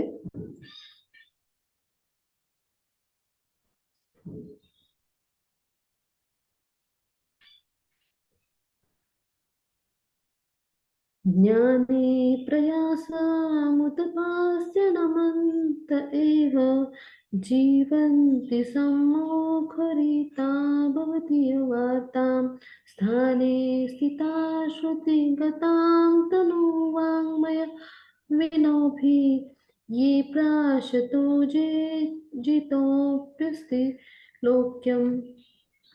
हे भगवान, या त्रैलोक्यातील कोणीही तुम्हास जिंकू शकत नाही. परंतु आपल्या सामाजिक स्थितीमध्ये स्थित राहून जे लोक तार्किक ज्ञानाचा मार्ग त्यागून काया वाचा मनाने तुमच्या रूपाचे आणि लीलाचे वर्णन श्रवण करतात, अशा श्रवण विधीसाठी आपले जीवन समर्पित करतात, ते तुम्हावर निश्चितच विजय मिळवतात. ही लीला वर्णने एकतर तुम्हा स्वतःच्या अथवा तुमच्या शुद्ध भक्तांच्या मुखातून प्रकट होत आहेत. म्हणजे इथे आता आपण समजून घेऊया की ह्या श्लोकामध्ये इथे ज्ञाने प्रयास असा शब्द आलाय पहा, प्रयास मुदपास्य. तर ह्याच्यामध्ये जो शब्द आहे ना मुदपास्य, म्हणजे तर इथं प्रयासम प्रयासम उदपास्य असं ह्याची फोड आहे. तर याचा अर्थ काय, की ज्ञान प्राप्तीसाठी जे प्रयास करणारे लोक असतात, उदपास्य म्हणजे सर्वथा त्यागून. तर ह्या म्हणजे ज्ञानाच्या माध्यमातून, म्हणजे थोडक्यात मानसिक तर्कानं कुणी, म्हणजे भगवान जे आहेत तर त्यांना मानसिक तर्काने कुणी समजून घ्यायचा प्रयत्न केला तर त्यांना ते जाणता नाही येणार, किंवा असा प्रयत्नही करू नये. म्हणजे अशा पद्धतीने आपण जर समजून घ्यायचा प्रयत्न केला श्रीकृष्णांना, तर त्यांना भगवान यांचं निराकार स्वरूपच, निराकार स्वरूप म्हणजेच काय, भगवान म्हणजे एक प्रकाश आहे, ब्रह्मज्योती आहे, इथपर्यंतच त्याला म्हणायचं निराकार रूप. म्हणजे त्याला आकार नसलेलं रूप म्हणजे काय, ब्रह्मज्योती. म्हणजे आत्मसाक्षात्काराचं जे 3 टप्पे आहेत, तर त्यातला पहिलं स्वरूप म्हणजे भगवान म्हणजे प्रकाश आहे असं आपल्याला वाटतं. मग ह्या स्वरूपापर्यंतच एखादा व्यक्ती ज्ञानाच्या मार्गातून समजू शकेल. म्हणजे इथे समजून घेऊया आपण की भगवान जे आहेत तर त्यांचे अंगकांती, दिव्य अंध कांती जी आहे, त्यातून जे तेज प्रकाशित होतं त्याला म्हणायचं ब्रह्मज्योती. मग ते तेज आहे, तर ते जे आहे तर ते तेज रूप आहे, तर ते पाहून एखाद्या भक्ताला काय वाटतं, भगवान म्हणजे प्रकाश आहेत. मग ते तेज आणि तो प्रकाश म्हणजे ते कसं आहे, निराकार रूप आहे भगवान यांचं. मग त्या रूपापर्यंतच एखाद्याला ज्ञान जे आहे तर त्या ज्ञानामुळं पोचता येईल. पण भगवान जे आहेत तर ते कसे आहेत, म्हणजे स्वतः जे एक व्यक्ती आहे, दोन हात असणारे, डोक्यावर सुंदर मयूरपंख असलेले, त्याचबरोबर हातात सुंदर वेणू असलेले, अत्यंत श्याम सुंदर रूप असलेले, षड्ऐश्वर्याने युक्त असं जे भगवानांचं मूळ रूप आहे. तर अशा रूपामधले जे भगवान आहेत तर त्यांना जाणता येणार नाही. मग अशा व्यक्तीला जर त्यांनी मानसिक तर्काने किंवा ज्ञानाने जाण्याचा प्रयत्न केला, तर मग ते फक्त आत्मसाक्षात्काराचं पहिलं स्तर म्हणजे काय, आत्मन किंवा ब्रह्मन किंवा जे निराकार रूप आहे तर तिथपर्यंत जाणू शकेल. पण जर एखाद्याला भगवान श्रीकृष्णाविषयी जाणायचं, तर त्याने काय केलं पाहिजे, शुद्ध भक्त जे आहेत भगवान यांचे, त्यांच्याकडून त्यांना श्रवण केलं पाहिजे, हरिकथा श्रवण केली पाहिजे. हरिकथा श्रवण केल्यामुळं आपण भगवत धामात परत जाऊ शकतो किंवा कृष्णाला तत्वता जाणू शकतो. कारण नियमितपणे श्रवण करणारा जो भक्त आहे ना, तर त्यालाच म्हणजे भगवान जे आहेत तर त्यांच्या भगवत धामात प्रवेश मिळू शकेल. म्हणजे हा काहीच नाही जमलं, हरिकथा जरी त्यांनी श्रवण केलं आणि बाकी काही नाही केलं त्यांनी, तरी सुद्धा तो भगवत धामात परत जाऊ शकतो. पहा, म्हणजे आपल्या या क्लासचं महत्व सगळ्यांना लक्षात येईल. आपल्याकडून भक्तिमय प्रेममय सेवा किती होईल किंवा सेवा किती होईल आपल्याला माहिती नाही. आपण ते प्रयत्न सगळेजण करत असतो. पण केवळ आणि केवळ हरिकथा फक्त आपण श्रवण केली, आपल्याला काही शक्य नाही झालं. म्हणजे आपण नवविध भक्तीमध्ये श्रवण आणि कीर्तन हे दोन महत्वाचे, म्हणजे पहिल्या दोन म्हणजे 9 साधना आहेत, 9 अंग आहेत भक्तीची. त्यापैकी पहिली 2 आहेत ती काय आहेत, तर श्रवण आणि कीर्तन. तर कलियुगामध्ये श्रवण आणि कीर्तनानेच काय होतं, आपल्या हृदयाची शुद्धी होते. म्हणजे असं प्रत्येक ठिकाणी शास्त्रामध्ये उल्लेख आहेत, वेदामध्ये उल्लेख आहेत की कलियुगामध्ये श्रवण भक्ती आणि कीर्तन म्हणजे, तर ह्याला फार महत्व आहे. मग ह्यातलं केवळ श्रवण केल्यामुळे काय होतं, हे महत्व जे आहे, तर ह्या श्लोकामध्ये सांगितले की ज्याला एखादी गोष्ट काहीच जमली नाही करायला, भगवान यांची सेवा किंवा काहीच नाही जमू शकली, पण त्याने केवळ हरिकथा ऐकली ना, तरी त्याला भगवत धामामध्ये प्रवेश मिळतो. पहा, म्हणजे हरिकथेचं महत्व किती आहे पहा. आणि कार्तिक महिन्यात मध्ये आपण ही हरिकथा ऐकतो. पहा, भगवानांची सुंदर लीला गोपाष्टमीच्या दिवशी आपण अभ्यासतो आहोत. म्हणजे याचं महत्व किती आहे पहा. मग अशा पद्धतीनं हरिकथा जो श्रवण करतो, तर तो भगवत धामामध्ये परत जातो. मग आता अजून काय महत्व आहे, तर ते आपण समजून घेणार आहोत. आता इथं सनातन गोस्वामी काय म्हणतात की तनुवा मनोभी म्हणजे काया वाचा आणि मनसा, अशा तिन्ही पद्धतीने म्हणजे आपला भक्त काय करतो, तर आपलं शरीर, वाणी आणि मनाने भगवान जे आहेत तर त्यांना शरण जातो आणि त्यांची सेवा करतो. म्हणजे कृष्ण भावनामृतामध्ये जेव्हा आपण पूर्णत्व प्राप्त करतो, तेव्हा आपण काय करतो, भगवानांच्या चरण कमलांशी जाऊ शकतो पहा. त्यांना स्पर्श करू शकतो, वाणीने त्यांच्याशी संभाषण करू शकतो. त्यांचं चिंतन नाही, म्हणजे मनाच्या स्तरावर चिंतनच नाही, तर त्यांचं दर्शन सुद्धा होतं. म्हणजेच काय, शुद्ध भक्त जो असतो ना, तर त्याला भगवान जो आहे भगवान जे आहेत तर त्यांच्याशी बोलता येतं, त्याला स्पर्श करता येतं त्यांना. त्यांच्या चरण कमलांशी म्हणजे तो फक्त म्हणजे फक्त चरण कमलांचं दर्शन नाही घेत, तर त्यांना स्पर्श पण करू शकतो आणि त्यांचं प्रत्यक्ष पण दर्शन घेऊ शकतो पहा. तर शुद्ध भक्त जो आहे तर तो अशा पद्धतीनं भगवान यांचा संग मिळवू शकतो पहा. म्हणजे ह्याच्यातून आपण समजून घेऊया की भक्तिमय प्रेममय सेवेद्वारेच एखादा व्यक्ती काय होतो, शुद्ध बनतो. आणि मग असा शुद्ध भक्त आहे, तो भगवत धामामध्ये प्रवेशच करतो असं नाही, तर तिथे भगवान यांच्या प्रत्यक्ष चरण कमलांना तो स्पर्श करू शकतो. भगवान यांचं प्रत्यक्ष दर्शन घेऊ शकतो, त्यांच्याशी समोरासमोर संभाषण करू शकतो. म्हणजे ह्यापेक्षा अजून काय हवं आपल्याला, हो की नाही. मग हे कधी शक्य होईल, जेव्हा आपण शुद्ध बनू. मग शुद्ध करणारी काय आहे, भक्ती सेवा आहे. मग त्या भक्ती सेवेमध्ये काय येतं, तर 9 अंग येतात भक्तीची. मग यापैकी पहिलं काय अंग आहे, श्रवण. मग फक्त श्रवणाचे लाभ इतके आहेत, मग इतर अंगांनी आपण भगवानांची सेवा करायचा प्रयत्न केला तर त्याचे किती लाभ मिळतील, हो की नाही. मग यावर आपण मनन चिंतन करूया. मग आता सनातन गोस्वामींनी हेच महत्व सांगितले की काया वाचा मनसा, अशा पद्धतीने जेव्हा भगवान यांची आपण सेवा करतो तर तेव्हा काय होतं, आपण हळूहळू शुद्ध होत जातो. कायनं म्हणजे काय, शरीराने आपल्याला काय शक्य आहे, आपल्याला प्रचार प्रसार शक्य असेल किंवा आपण ऑनलाईन ऑफलाईन ज्या जमतील त्या सेवा करू शकतो, हो की नाही, किंवा प्रत्यक्ष अर्चविग्रहांची सेवा आपण अल्टर स्थापन करून करू शकतो फोटोंच्या रूपामध्ये. मग म्हणजे वाचन वाणीने म्हणजे काय करू शकतो, तर आपण हरे कृष्ण महामंत्राचा जप करू शकतो, हो की नाही, भगवानांच्या स्तुतीस्तव गाऊ शकतो, भगवद्गीता भागवतातील श्लोक गाऊ शकतो, किती म्हणजे विपुल प्रमाणात वैदिक साहित्य आहे. अशा पद्धतीनं वाचने आपण सेवा करू शकतो, हो की नाही. त्यानंतर आपण भगवानांची माहिती घेऊ शकतो आपल्या संपर्कात आलेल्या सगळ्यांना, की ज्यांना भक्तीमध्ये आणण्यासाठी आपण प्रयत्न करू शकतो. अशा वेगवेगळ्या प्रकारे वाचन सेवा करता येईल. मग त्यानंतर आपण जे आहे मनाच्या स्तरावर काय करू शकतो, तर भगवानांच्या सुंदर सुंदर लीलांचं स्मरण करू शकतो, त्यांच्या श्याम सुंदर रूपाचं स्मरण करू शकतो, हो की नाही. म्हणजे अशा मनाच्या स्तरावर तर आपण सगळ्याच सेवा करू शकतो. म्हणजे मानसिक स्तरावर आपण म्हणतो म्हणजे धामाला जाऊन येऊ शकतो, हो की नाही, धाम परिक्रमा करू शकतो. म्हणजे अशा पद्धतीनं उत्तम उत्तम पद्धतीनं मनाच्या स्तरावर आपण भगवानांची षोडशोपचार पूजा करू शकतो. म्हणजे काय अवघड आहे. अशा पद्धतीने आता कार्तिक महिना आहे, कार्तिक मासामध्ये भगवान यांना जितके जास्त दीपदान आपण करू तितकं आपल्याला जे आहे तर म्हणजे एक आध्यात्मिक लाभ जे आहेत तर ते मिळतात. म्हणजे जितकं जास्त दीपदान करू तितकी आपली अनेक जन्माची पापकर्म नष्ट होऊन जातात. हे दीपदानाचं महत्व आहे. तुमच्याकडे यमदूत फिरकतही नाही, असं दीपदानाचं महत्व आहे. मग आपण मनाने भाव ठेवायला काय हरकत आहे. म्हणजे दीपदान करताना सुद्धा वेगवेगळ्या धातूंचे किंवा शक्य म्हणजे उच्च कोटीचे धातू म्हणजे सोने चांदी असे नसेल शक्य तर आपण मातीचा दीप आणि अशा पद्धतीचं दीपदान करावं. म्हणजे असं बरेच त्यामध्ये बारकावे आहेत. मग आपण मनाने किंवा मनाच्या स्तरावर दीपदान करतोय, मग आपण मनाच्या स्तरावर नक्की भाव ठेवू शकतो ना, की आपण सोन्याचे दीप आहेत तर ते प्रज्वलित केलेत आणि मग असे असंख्य लाखो हजारो म्हणजे मी एक रोज हजारो लाखो दीप सुद्धा प्रज्वलित करून भगवानांना ते म्हणजे दीपदान करून अर्पण करू शकते ना मनाच्या स्तरावर. म्हणजे मनाच्या स्तरावर आपल्याला मर्यादाच नाहीयेत. मग भगवानांना उत्तम उत्तम उपचार आपण भगवानांना त्यांच्या चरणी आपण जर केले मनाच्या स्तरावर तर ती सुद्धा काय आहे, भक्तिमय प्रेममय सेवा आहे. मग अशा पद्धतीनं आपण भगवान यांची मनाच्या स्तरावर सुद्धा सेवा करू शकतो. म्हणजे एकनाथ महाराजांची आपण गोष्ट ऐकली सगळ्यांनी, ते काय करायचे, मनाच्या स्तरावर जी सेवा करायची भगवान यांना.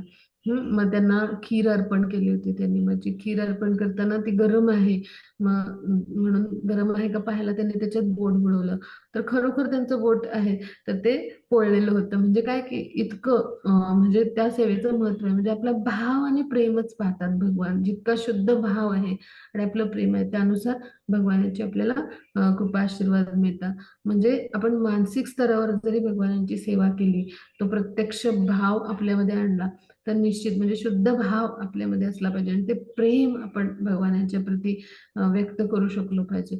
तर एक भक्त असतो तर त्याचा शुद्ध भाव आणि प्रेमच पाहतात भगवान जे आहे ते. मग अशा पद्धतीने भगवान जे आहेत तर त्यांनी म्हणजे आपली म्हणजे जी भक्ती आहे किंवा आपला भाव आहे किंवा आपलं जे प्रेम आहे तर ते जाणलं आणि त्याद्वारे त्यांनी काय केलं, म्हणजे आपल्याविषयीचे एकनाथ महाराजांचा भाव भक्ती प्रेम जाणलं आणि त्यामुळं ती लीला घडवली आणि त्यांचं बोट पडलं. खरं तर ते मानसिक स्तरावर होतं, प्रत्यक्ष नव्हतं केलेलं त्यांनी. पण इतका शुद्ध भाव जर भक्ताचा असेल तर ती सेवा जी आहे ती भगवानांना पोचते. मग आपण कार्तिक महिना आहे अशा पद्धतीनं मनाच्या स्तरावर सुद्धा भाव ठेवायला हरकत नाही आणि अशा पद्धतीनं सेवा सुद्धा करू शकतो, हो की नाही. मग अशा पद्धतीनं काया वाचा मनसा जेव्हा एखादा भक्त सेवा करायला लागतो तेव्हा तो शुद्ध बनायला लागतो, हळूहळू त्याचं हृदय शुद्ध व्हायला लागतं. मग आता असा जो भक्त असतो तर त्याच्यामध्ये आणि अभक्तामध्ये फरक आहे. म्हणून भगवान जे आहेत ते त्यांना अजित म्हटले. म्हणजे काय की कोणीही जिंकू शकणार नाही असे भगवान. अचिंत्य म्हणजे भगवान यांच्या योग ऐश्वर्यांची आपल्याला कल्पनाच करता येणार नाही. म्हणजे कुठलंही शारीरिक बळ किंवा कुठलंही वक्तृत्व किंवा कुठलंही कौशल्य जे आहे किंवा मानसिक शक्ती याद्वारे आपल्याला भगवान यांच्यावर कधीच नाही विजय मिळवता येणार. एखाद्या अभक्ताला त्याने जर ठरवलं तर शारीरिक बळाने, त्याच्या उत्तम वक्तृत्वाने, उत्तम त्याची कौशल्य आहेत त्यांनी किंवा कुठल्या मानसिक शक्तीद्वारे भगवान यांना तो जिंकू नाही शकणार. म्हणजे भगवान आपल्या सगळ्यांच्या ज्ञानाच्या कक्षेपलीकडे आहेत, आपले मानसिक तर्क बुद्धी याच्या पलीकडे आहे, असं असे भगवान आहेत. म्हणून त्यांना काय म्हटले, जित म्हणजे काय, जिंकले गेलेले असे. अजित म्हणजे काय, कधीच कोणी जिंकू शकणार नाही असे भगवान आहेत. आणि म्हणून आपण काय केलं पाहिजे, भगवानांना नमन केलं पाहिजे. म्हणजे ह्या श्लोकामध्ये जो शब्द होता म्हणजे जो शब्द असा होता की नमंत म्हणजे काय, करणे. म्हणजे भगवान जे आहेत तर त्यांना भक्तांनी, म्हणजे आपल्यासारख्या भक्तांनी काया वाचा आणि मनाने भगवान यांना आणि त्या भगवत कथेस या सगळ्यांना आपण सन्मान करू, त्यांच्या कथांचा लाभ घेऊ शकतो. म्हणजे हरिकथा ही सुद्धा भगवान यांचंच रूप आहे. म्हणजे हे शास्त्र किंवा वाङ्मय किंवा हरिकथा हे सुद्धा भगवान यांचा शब्द अवतार, ध्वनी अवतार आहे. मग यांना सुद्धा आपण काय केलं पाहिजे, सादर नमन केलं पाहिजे आणि त्या कथांचा लाभ, म्हणजे हरिकथेस सुद्धा आपण दंडवत प्रणाम केलं पाहिजे. वाणीचा उपयोग करून गीता भागवतांसारख्या दिव्य शास्त्रांची किंवा शास्त्रांचा प्रचार करणाऱ्या भक्तांची आपण स्तुती करावी. मनाचा उपयोग आपण हरिकथेच्या श्रवणाच्या वेळेला अत्यंत आदराने आनंद घेण्यासाठी करावा. हरिकथेमध्ये अगदी रममाण होऊन जावं आणि तो आनंद घ्यावा, अशा पद्धतीने आपण मनाद्वारे सेवा करू शकतो पहा. मग हे सगळं विश्वनाथ चक्रवर्ती ठाकूर सांगतात पहा. म्हणजे श्रीकृष्णाचं दिव्य थोडं जरी मिळालं तरी एखादा जो प्रामाणिक भक्त असतो ना, तर तो श्रीकृष्णांना संतुष्ट करून भगवत धामात परत जाऊ शकतो बा. आणि त्यांच्यासोबत आपलं शाश्वत जीवन, जे आपले शाश्वत संबंध आहे त्यानुसार आपलं जीवन भगवत धामातलं तो जगू लागतो. म्हणजे हे महत्व आहे हरिकथेचं पहा. तर आपण या श्लोकामध्ये हरिकथेचं महत्व समजून घेतलं. आता चौथ्या श्लोकामध्ये आपण जाऊया.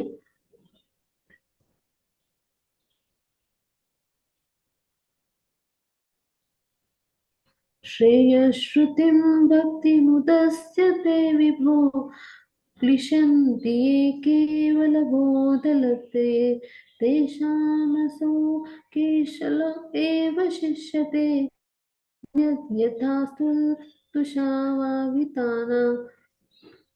हे भगवान, तुमची भक्तिमय सेवा करणे हा आत्मानुभूतीचा सर्वोत्तम मार्ग होय. मात्र हा मार्ग त्यागून तार्किक ज्ञानाची जोपासना करणारा मनुष्य केवळ क्लेशकारक मार्गावरून चालत असतो आणि त्याला इच्छित ध्येय कधीही प्राप्त होत नाही. भाताचे तूस कांडून मिळवण्याचा प्रयत्न करणाऱ्या मनुष्याला जसे काहीच मिळत नाही, तसे केवळ तर्कावलंबन करणाऱ्या मनुष्याला आत्मानुभूती होत नाही. त्याचा प्रयत्न त्याला केवळ क्लेशच प्रदान करतो. आता इथे भक्तिमय सेवेचं महत्व, बुद्धीने किंवा मानसिक तर्काने जो एखादा मनुष्य भगवान यांच्याविषयी तर्क करतो, तर त्या दोहोतला फरक या श्लोकामध्ये आपल्याला समजून घ्यायचा आहे. म्हणजे काय, थोडक्यात आपण समजून घेऊया की जे ज्ञान मार्गाने उन्नत होतात, म्हणजे भगवान यांच्याविषयी ज्ञानाच्या स्तरावर, म्हणजे वेदांचा अभ्यास करून, शास्त्र पुराणांचा अभ्यास करून, भगवद्गीतेचा अभ्यास केला, पण आपण प्रत्यक्ष त्यांची सेवाच नाही केली भगवान यांची. तर म्हणजे मानसिक तर्काने आणि बुद्धीनेच फक्त आपण विचार करत राहिलो, पण प्रत्यक्ष शरण नाही गेलो भगवान यांना आणि त्यांची भक्तिमय प्रेममय आपण जर सेवाच नाही केली, तर भगवान आपल्याला समजून नाही येणार. भगवान यांना वस्तुतः आपल्याला जाणता नाही येणार किंवा तत्वतः ते केवळ आणि केवळ त्यांना शरण जाऊन भगवान यांना शरण गेलो पाहिजे आपण. आणि त्यांची भक्तिमय प्रेममय सेवेद्वारेच आपण त्यांना जाणू शकतो. म्हणजे केवळ भक्तिमय सेवा हा एकमेव मार्ग आहे.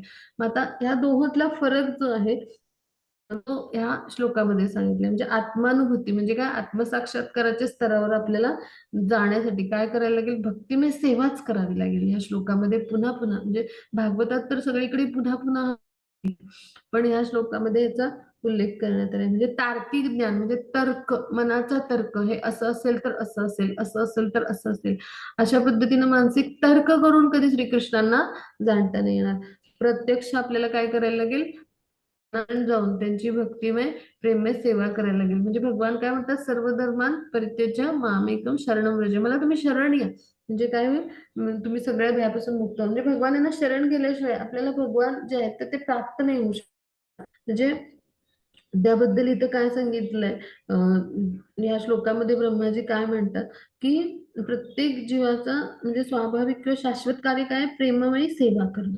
म्हणजे जसा साखरेचा धर्म काय आहे, गोडी, तसा त्यांचा धर्म काय आहे, तर सेवा करणं. आणि ती कशी म्हणजे शाश्वत कार्य आपलं, म्हणजे आपलं शाश्वत कार्य म्हणजे काय, की जे आपलं म्हणजे आपण म्हणतो की, जो जे वास्तविक आपला म्हणजे जो गुणधर्म आहे किंवा जे वास्तविक कार्य आहे, की शाश्वत म्हणजे निरंतर, म्हणजे आत्मा कसा आहे आपला, तर सच्चिदानंद म्हणजे काय, संपूर्ण ज्ञानाने युक्त शाश्वत, म्हणजे म्हणजे अनादी काळापासून आहे. म्हणजे भगवान यांनी आपली निर्मिती केली, मग भगवान कसे आहेत, आदिपुरुष आहेत, हो की नाही, अनादी काळापासून उपस्थित आहेत. मग तसंच आपला आत्मा आहे, आणि त्यामुळे आपलं असं जे शाश्वत कार्य आहे, म्हणजे अशा पद्धतीचं म्हणजे आपण शाश्वत आहोत, आत्मा म्हणून आपलं शाश्वत अस्तित्व आहे. मग तसंच आपलं जे शाश्वत कर्म आहे, तर ते काय, सेवा करणं, आणि ती कशी प्रेममयी सेवा करणं. तर मग हे जे आहे, तर हे कार्य जे आहे, तर हा प्रत्येक जीवाचा स्वाभाविक धर्म आहे. पण आपण काय होतं, भौतिक प्रकृतीमध्ये येतो आणि प्रकृतीच्या 3 गुणामध्ये बांधले जातो, आणि त्यामुळे आपला जे आपला शाश्वत संबंध आहे भगवान यांच्याशी, तोच विसरून जातो. तर मग शाश्वत कर्म आपल्याला आठवेल का, शाश्वत कार्य काय आहे आपल्याला आठवेल का, आणि त्यामुळे आपण इंद्रिय तृप्तीच करत राहतो पहा. मग आता इथे या श्लोकामध्ये काय सांगते, की केवळ तर्काच्या ज्ञानाच्या माध्यमातून तथाकथित साक्षात्कार व्हावा म्हणून, साक्षात्कारासाठी म्हणजे आत्मसाक्षात्कारासाठी अशा पद्धतीने जो भक्त प्रयत्न करत असतो, तर त्याचे म्हणजे जे कठोर परिश्रम तो जरी करत असेल, तर त्यामुळे त्याला क्लेशच होतील, म्हणजे त्याला क्लेशच मिळतील. कारण तर्काने आणि ज्ञानाने कधी भगवान जे आहेत, तर ते प्राप्त नाही होऊ शकणार. म्हणजे तिथे ज्ञानाच्या स्तरापर्यंत आपण तर्कानेच ते प्रयत्न सगळे ज्ञानाच्या माध्यमाने करू शकू. आणि त्यामुळं आत्मसाक्षात्काराच्या ह्या कृत्रिम मार्गावरून चालल्यामुळे काय होईल, आपल्याला फक्त कठोर परिश्रम होतील, वेदना होतील आणि क्लेशच होईल. म्हणजे आपण असफल राहू. म्हणजे हे मूर्ख मनुष्य जसा तुस कांडून तांदूळ मिळवण्याचा प्रयत्न करतो, म्हणजे काय, की ज्या तुसातून तांदूळ निघून गेलेले असतात, म्हणजे तुस म्हणजे काय, की सगळ्यांना समजण्यासाठी मी सोप्या भाषेत सांगेन, तुस म्हणजे तांदळाच्या वर जे टर्फल असतं तपकिरी रंगाचं, पिवळसर तपकिरी, तर त्याला तुस म्हणतात. म्हणजे त्यातून आधीच तांदूळ जे वेगळे केलेले असतात. आताच्या काळात मशीनद्वारे करतात, पूर्वी कांडण यंत्र असायचं आणि ते कांडायचे, म्हणजे कुटायचे अशा मोठ्या उखळामध्ये, मुसळीनं, त्याला म्हणायचं कांडणे. तर अशा पद्धतीनं ते कांडून स्वच्छ म्हणजे वेगळं करायचे. तूस म्हणजे त्याचं जे वरचं टर्फल आहे तांदळाचं, आणि त्यापासून तांदूळ वेगळा करायचे आणि मग ते पाखडायचे. असं पूर्वी पद्धत होती. मग तसं तूस जे आहे ते म्हणजे कांडून तांदूळ मिळवण्याचा प्रयत्न, म्हणजे जे मोकळं तूस आहे ज्यातून तांदूळ आधीच निघून गेलेला आहे, तर त्यातून तांदूळ वेगळे करण्याचा प्रयत्न केले तर तांदूळ मिळतील का? मग तसंच आहे. नुसत्या तर्काने आणि बुद्धीने, म्हणजे जिथे सेवा नाही, जिथं प्रेम नाही, भगवान यांच्याविषयी भाव नाही आहे, म्हणजे ज्यातून म्हणजे ज्या व्यक्तीकडे हे नाहीये, तर त्याला भगवान हे प्राप्त होतील का? म्हणजे काय, की शरण न जाता फक्त आपण ज्ञानप्राप्ती केली आणि त्या प्रयत्नात स्वतःला वाहून घेतलं आणि वारंवार प्रयत्न तेच करत राहिलो, तर एखादा मनुष्य मूर्खच म्हणता येईल, हो की नाही? म्हणजे काय, की अशा पद्धतीने जर आपण म्हणजे तूस जे आहेत, तर ते कांडून तांदूळ मिळवण्याचा जसा एखादा व्यक्ती प्रयत्न करेल, तर तो मूर्ख ठरेल. म्हणजे तसं पुरुषोत्तम भगवान जे आहेत, तर हेच आपल्या ज्ञानाचं ध्येय आपण ठरवलं पाहिजे. म्हणजे जसं एखाद्या शेतकऱ्याचं ध्येय काय असतं, धान्य उत्पादन करायचं, हो की नाही? तर तसं भगवान यांना जाणून घेणं हे आपल्या म्हणजे आपलं ध्येय असलं पाहिजे. म्हणजे आपलं जे ज्ञान आपण मिळवतोय, वेगवेगळ्या पद्धतीनं ज्ञान प्राप्ती करतोय आणि भगवान यांच्याविषयी ज्ञान प्राप्ती करण्याच्या प्रयत्नात आपण स्वतःला वाहून घेतलंय. पण इथे जर आपण शरणच गेलो नाही भगवान यांना, तर मग आपल्याला भगवान यांची कृपा मिळेल का? बिलकुल नाही. भगवानाला जाणता येईल का? बिलकुल नाही. मग भगवान आपल्याला म्हणजे प्रत्यक्ष भगवान कसे आहे ते समजू येतील का? बिलकुल नाही. म्हणजे भगवान यांना शरण न जाता आपण जर ज्ञानप्राप्तीचे प्रयत्न केले, तर हे कशा पद्धतीचं कार्य होईल, तर तूस कांडून तांदूळ मिळवण्यासारखं होईल. जिथून तांदूळ वेगळे केलेले असतात, पहिल्यापासूनच वेगळे केले गेलेले आहेत, तिथून हे त्या व्यक्तीला माहित नसल्यामुळे तो किती वेळ कांडत राहिला तरी त्यातून तांदूळ निघतील का? तसंच आहे. म्हणजे जिथे भगवान यांना आपण शरणच नाही गेलो, तर आपण कितीही ज्ञान मिळवलं तरी पण आपल्याला भगवान यांना समजून नाही घेता येत. जसे आपल्याला तांदूळच मिळणार नाहीत कांडून ठेवले तर. मग तसं भगवान जे आहेत तर त्यांना आपण जाणू नाही शकणार, त्यांची कृपा आपण प्राप्त नाही करू शकणार. आणि म्हणून कृष्णांच्या शिवाय किंवा कृष्ण विरहित वैदिक ज्ञान म्हणजे काय आहे, किंवा आता जे भौतिक विज्ञान आपण म्हणू, भौतिक ज्ञान वेगवेगळं आपण घेतो, मग ते काय आहे, भाताचा सत्वरहित कोंडा थोडक्यात. म्हणजे आपण इथं खूप सुंदर उदाहरण दिले श्रील प्रभुपादांनी तात्पर्यामध्ये. म्हणजे काय म्हटलंय त्याला, की कृष्णांच्या विरहित म्हणजे कृष्ण भावना जिथे नाहीये, जिथे कृष्णांना शरण आपण गेलेलो नाहीये किंवा कृष्णाविषयी शरणागती नाहीये किंवा प्रत्येक कृतीच्या केंद्रस्थानी जिथं कृष्ण नाहीयेत, मग त्यांच्याशिवाय असलेले ज्ञान म्हणजे भौतिक जगतात आपल्याला आधुनिक युगामध्ये आपण हेच ज्ञान घेतो की जिथं कृष्ण कधीच नव्हते, हो की नाही, आपल्या शरीराच्या आवश्यकता पूर्ण करण्याचं ज्ञान, की जिथे कृष्ण कधीच नाहीये. किंवा भगवान यांना शरण न जाता आपण जे ज्ञान घेतोय ते ज्ञान आहे. अशा पद्धतीचं म्हणजे वेगवेगळ्या पद्धतीचं ज्ञान आपण घेतो आहोत. पण तिथे म्हणजे भगवान यांच्याविषयी पण ज्ञान घेतलं आपण. आता वेगवेगळ्या लेवल्स समजा आपण शिकतो आहोत. उदाहरण घेऊया, आपण भागवताचं पठण करतोय, भगवद्गीता, पण भगवान यांना शरणच नाही गेलो आपण.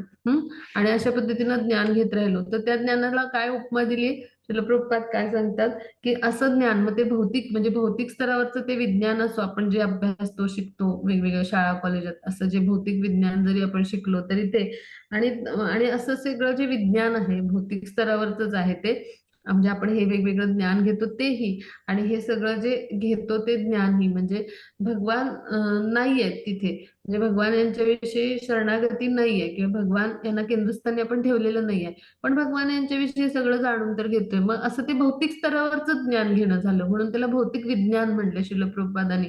म्हणजे भगवान यांना शरण न जाता म्हणजे आपण प्रत्येक कृतीमध्ये कृष्णांचं स्मरण न करता, कृष्णाला केंद्रस्थानी न ठेवता, जसं भौतिक स्तरावर आपण ज्ञान घेतो वेगवेगळं, तसंच आपण कृष्णाविषयीचं ज्ञान घेतलं. मग ज्ञान घेण्याचे असे भरपूर प्रयत्न जरी केले, पण आपण त्यांना शरण नाही गेलो, त्यांची सेवा नाही केली. म्हणजे शरण गेल्यावरच मनुष्य सेवा करतो, हो की नाही, आणि प्रेमाचं आदान प्रदान करतो. मग शरण गेल्यावरच ह्या कृती घडतात.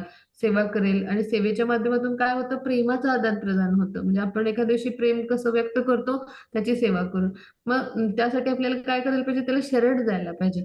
मग तसं आपण जर गेलो नाही तर काय होईल, ते एक प्रकारे भाताचा सत्वरहित कोंडाच ठरेल. म्हणजे काय, असं ज्ञान आपण भरपूर अर्जित केलं ना तरी ते भाताचा सत्वरहित कोंडा म्हणजे काय, की तो म्हणजे ते तूस आहेत ते कितीही काढले तरी त्याच्यामध्ये सत्व नाही, म्हणजे तांदूळ नाही आहेत. मग असा तो कोंडाच असतो, म्हणजे ते काढलं तर त्याचा कोंडा बनतो. ते तूस आहेत ते. मग असा जो सत्वरहित कोंडा आहे तर त्याचा काय उपयोग अशा ज्ञानाचा, ते व्यर्थ गेलं का, म्हणजे कालापुढे झाला तो.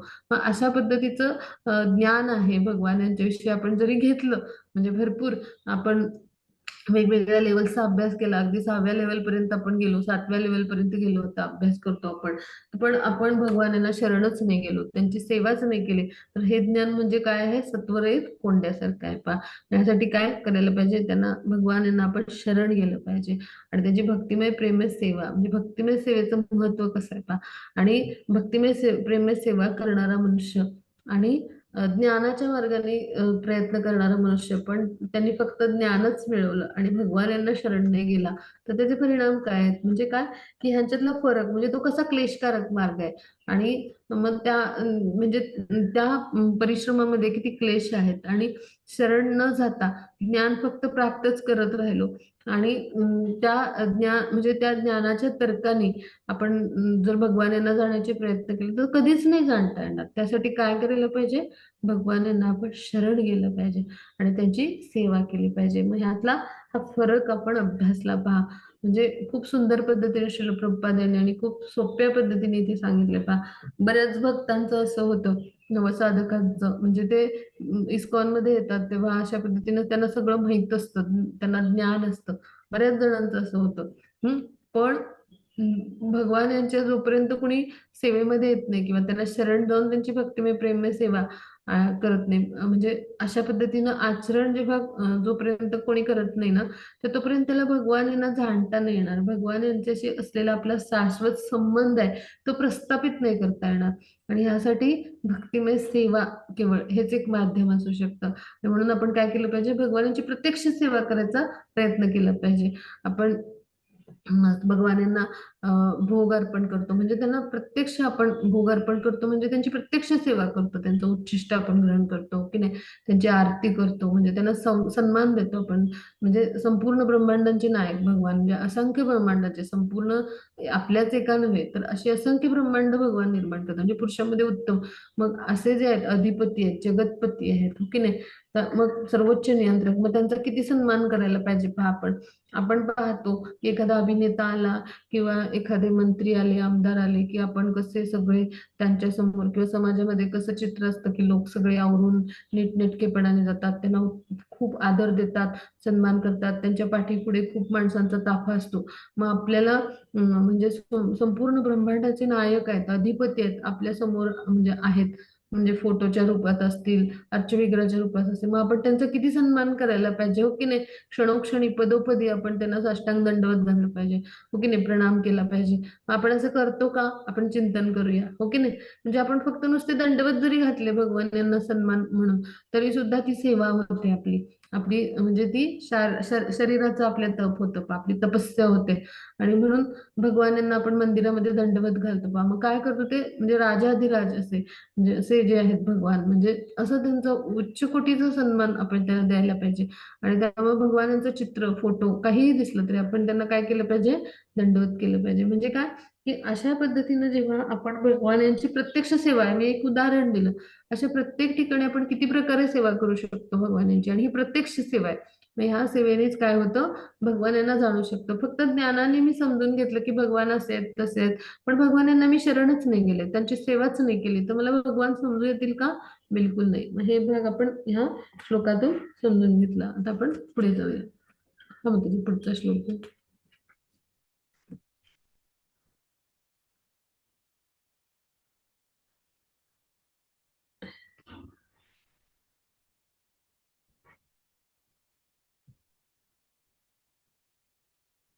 हा आपण पाचव्या श्लोकावर जाऊया आता.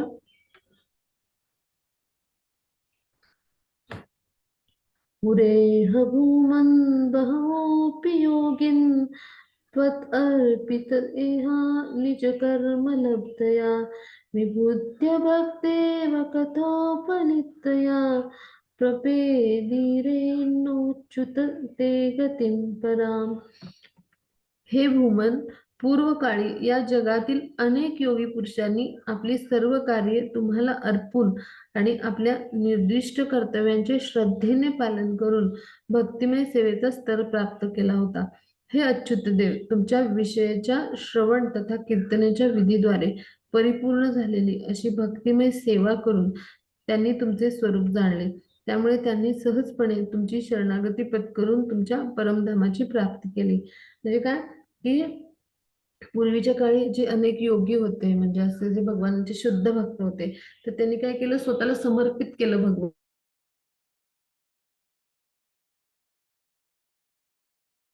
तर निर्दिष्ट कर्म म्हणजे काय, कर्तव्य कर्म, म्हणजे त्याला नियत कर्म असं म्हणायचं.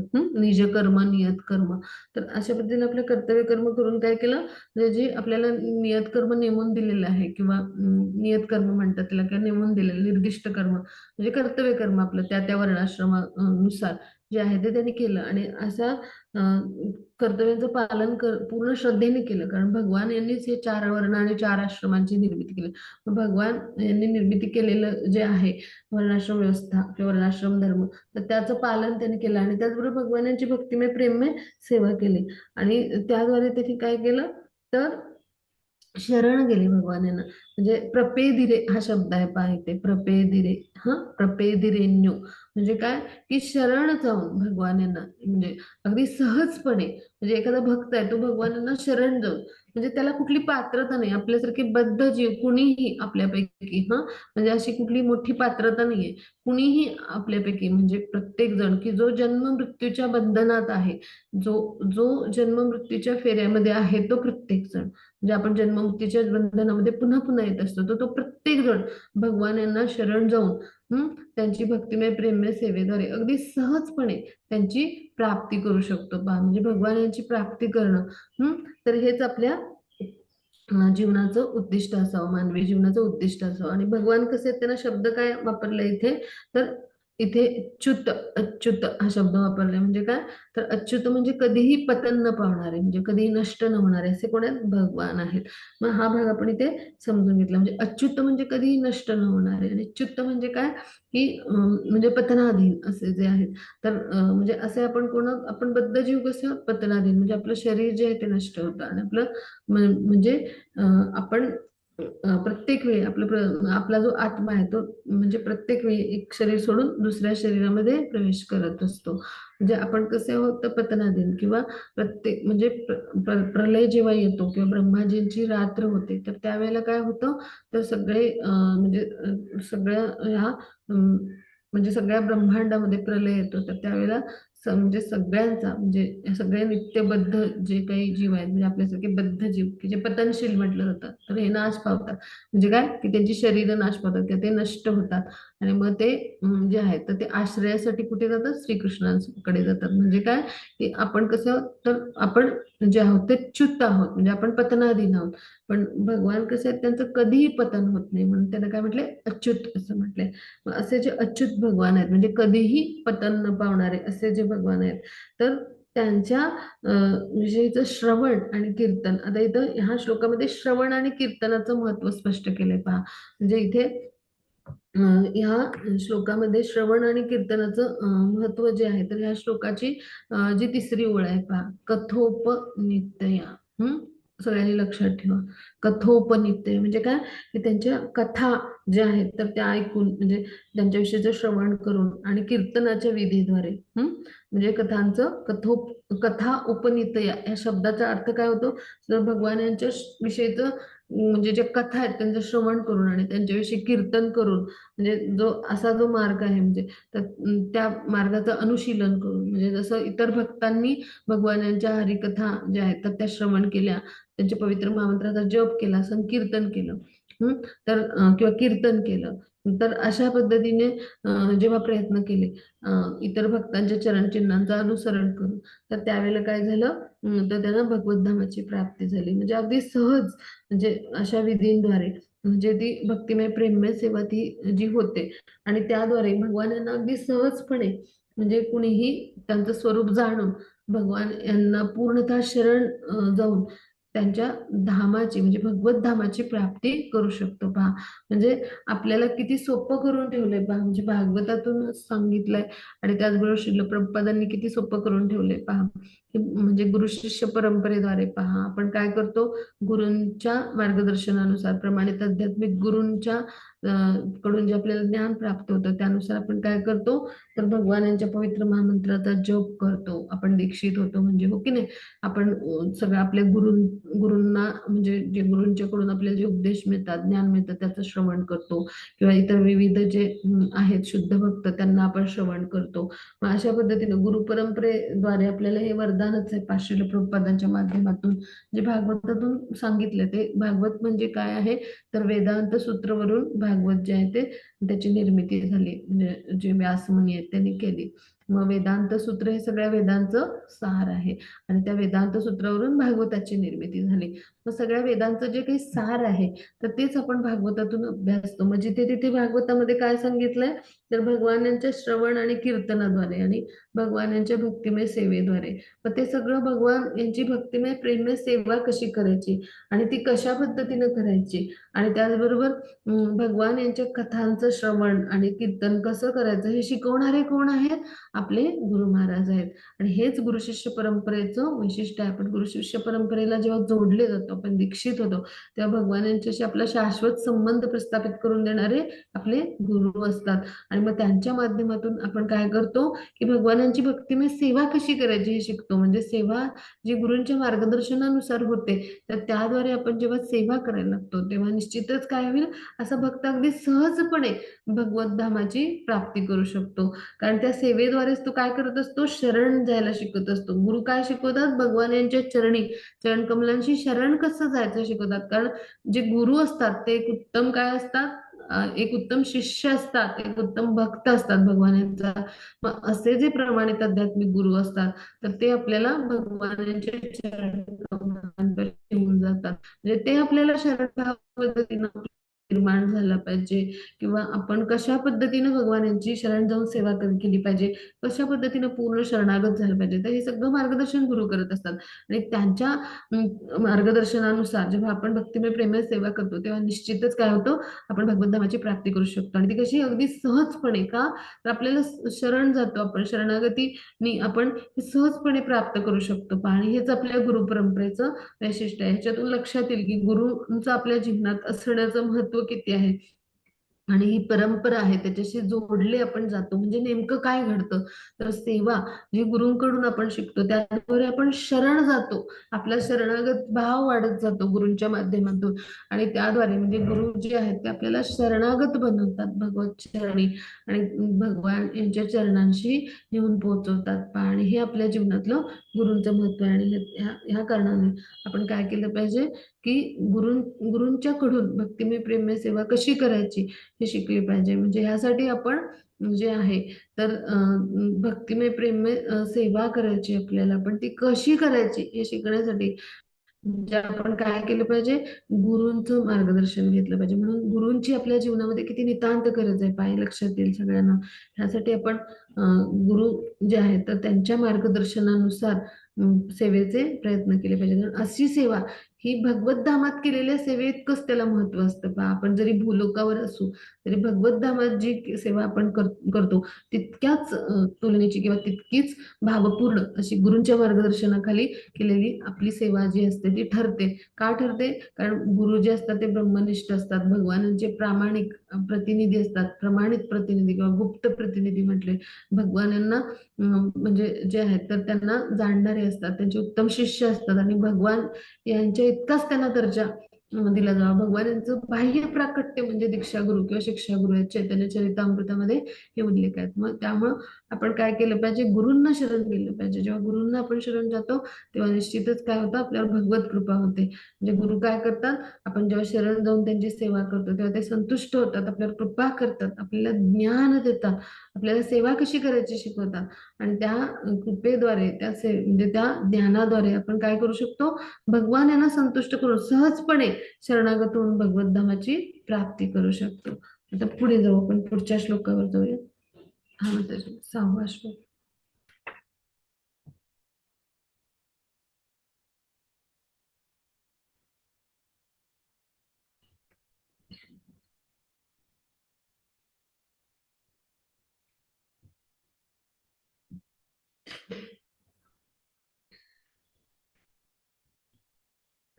तथापि भूमन् महिमा गुणस्य ते विभूतद्रुमः रा विभूत विभूतद्रुमः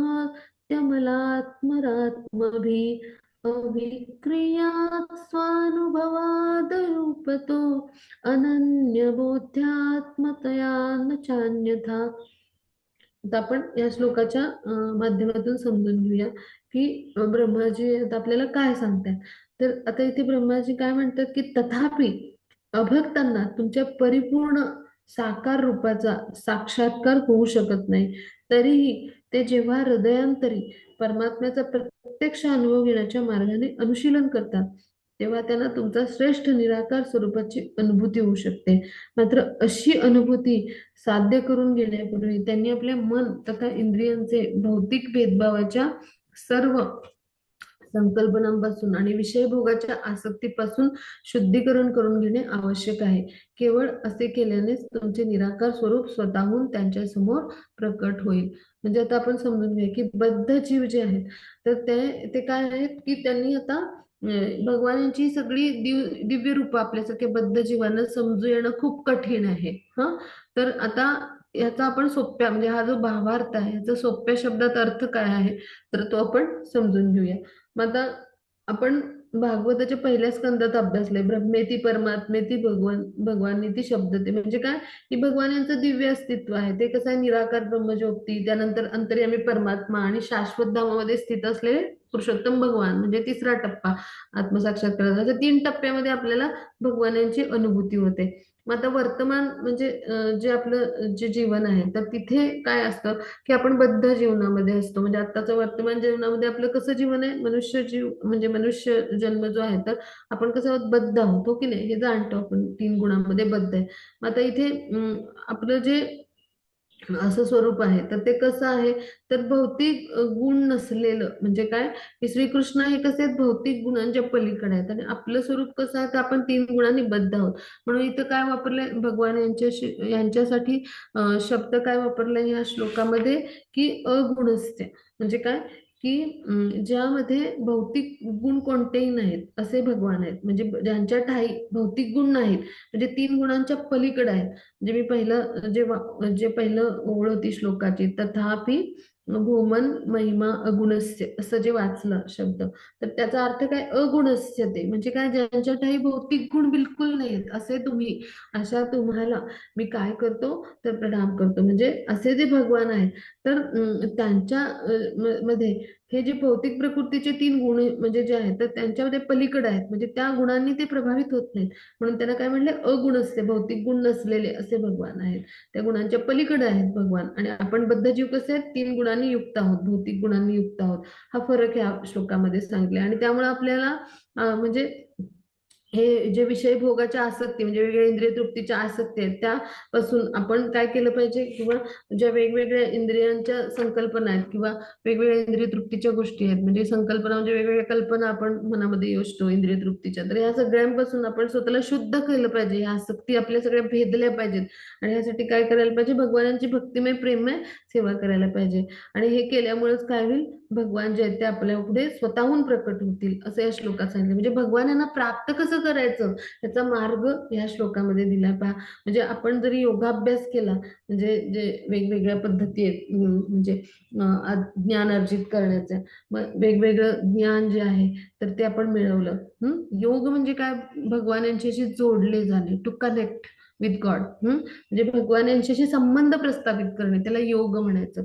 मग अशा पद्धतीने आपण भगवान यांच्याशी संबंध प्रस्थापित करायचा प्रयत्न केला तर तार्किक तत्वाने आपण फक्त ज्ञानच अर्जित करू. पण त्रिगुणातीत असे भगवान आहेत, त्यांना जाणणं फार कठीण होईल, म्हणजे योगाच्या माध्यमातून किंवा ज्ञानाच्या माध्यमातून. म्हणजे हे दोन्ही मार्ग काय आहेत, तर भगवान यांचं कसं अचिंत्य रूप आहे, त्याला समजून घेण्यासाठी हे मार्ग कसे आहेत, निरर्थक आहेत. म्हणजे भगवान हे इतके दिव्य आहेत की ते अगुणस्य हा शब्द आपला म्हणजे 3 गुणांच्या पलीकडे आहेत. मग 3 गुणांनी बद्ध असून जी गोष्ट आपल्या तर्काच्या बुद्धीच्या पलीकडे आहे तिला समजून घेण्याचे आपण आपल्या मर्यादित इंद्रियांनी जर प्रयत्न केले, आणि मन सुद्धा आपलं भौतिक आहे, म्हणजे ते पण कसं आहे, म्हणजे म्हणजे भौतिक इंद्रिय आहे, ज्याच्या अपूर्ण इंद्रियांनी जर आपण प्रयत्न केले तर आपल्याला भगवान यांना जाणता येईल का, बिलकुल नाही. म्हणजे या सगळ्यातून काय समजून घ्यायचं आपण, तर आपल्या अपूर्ण इंद्रियांनी आणि आपल्या भौतिक गुणांनी युक्त असलेल्या म्हणजे आपलं असं अस्तित्व आहे आपलं बद्ध जीव म्हणून, यांनी आपल्याला म्हणजे अशा अशुद्धींनी युक्त आहोत आपण. वेगवेगळ्या विषय भोगाच्या आसक्ती, अशुद्धी, 3 गुणांमध्ये मुळे आपण प्रदूषित आहोत. आणि त्याद्वारे आपल्याला भगवान यांना जाणून घ्यायचे आपण ज्ञानाने आणि योगाने, म्हणजे ध्यान योग वगैरे असे अष्टांग योग, हठ योग अशा मार्गाने जर प्रयत्न केले तर आपल्याला जाणता येईल का, बिलकुल नाही. तर भगवान यांना जाणण्यासाठी आपण काय केलं पाहिजे, तर शुद्ध भक्त जे आहेत ना त्यांची कृपा मिळवली पाहिजे. मग असे शुद्ध भक्त म्हणजे कोण असतात, प्रमाणित आध्यात्मिक गुरु.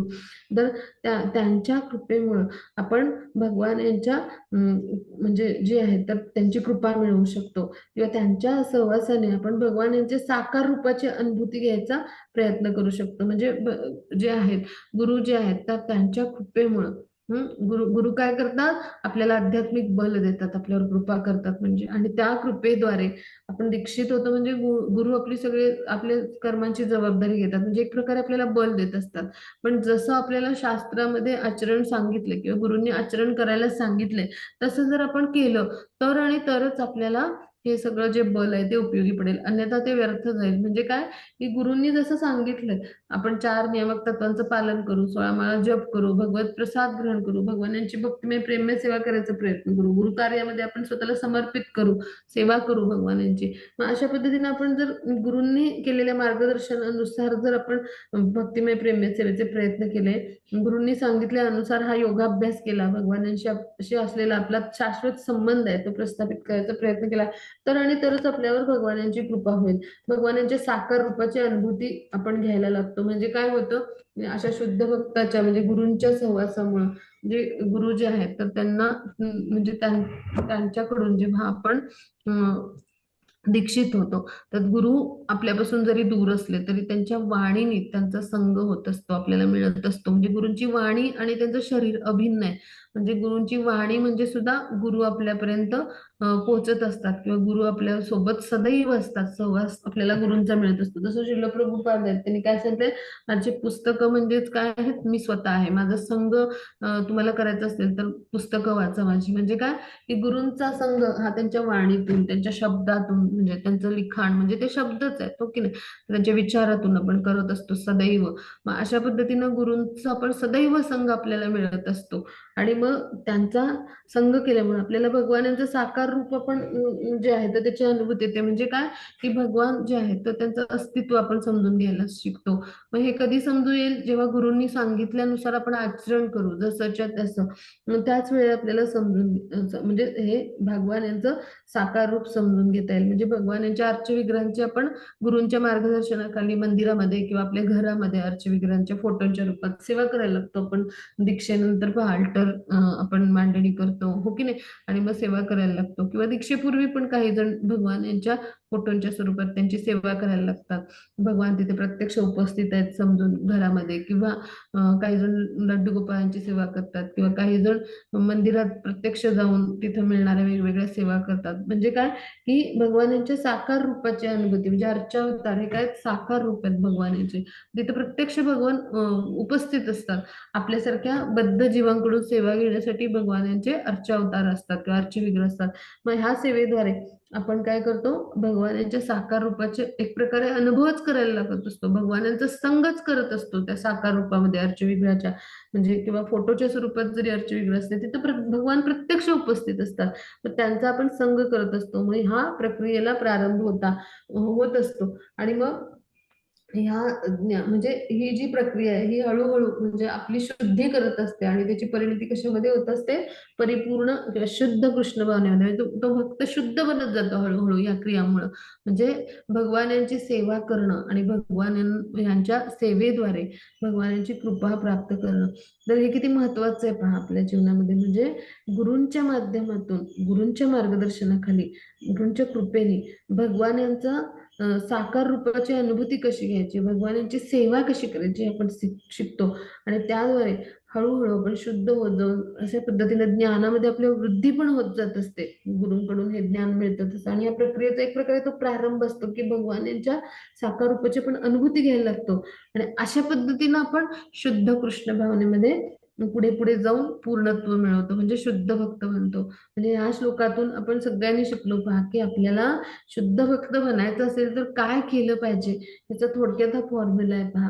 म्हणजे गुरूंच्या मार्गदर्शनाखाली आपण जे गुरूंनी सांगितले ती सेवा जशीच्या तशी करायचा प्रयत्न केला पाहिजे, आणि त्या सेवेतून आपण कृष्णांचं अस्तित्व अनुभवायला सुरुवात केली पाहिजे.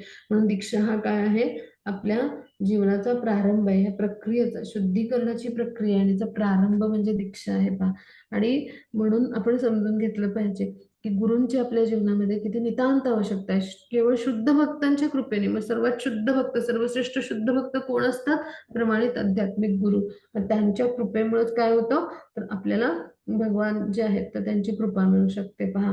आणि त्याद्वारे आपण भगवानांच्या साकार रूपाची अनुभूती घ्यायला सुरुवात करतो. म्हणजे भगवान यांची जेव्हा आपण गुरूंच्या मार्गदर्शनाखाली सेवा करतो, तेव्हा भगवान काय करतात, जसं आपण प्रेमाने आणि पूर्ण भावाने सेवा करतो, तसं भगवान सुद्धा आपल्याशी त्या प्रेमाचं आणि भावाचं आदान प्रदान करतात.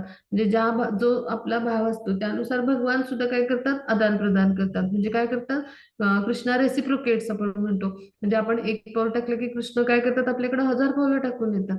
म्हणजे काय, की अशा पद्धतीनं भगवान कसे आहेत तर कृपाळू आहेत, म्हणजे परम दयाळू आहेत. मग आपण थोडी जरी छोटी छोटी सेवा केली तरी भगवान यांना आवडते. जसे आपले माता पिता असतात, त्यांना आवडतं.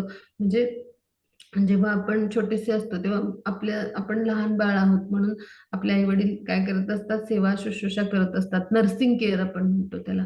पण ज्या वेळेला आपण मोठे होतो तेव्हा आपण म्हणजे आपले जे माता पिता आहेत, आपण भौतिक जगतातले उदाहरण अभ्यासूया, की माता पित्यांची आपण सेवा करतो हो की नाही, किंवा अर्थार्जन करत असतो तर आपल्याला जसं माता पित्यांनी आपल्या आवडीच्या गोष्टी आणून दिल्या तसं आपण त्यांना विकत घेऊन आणून देतो.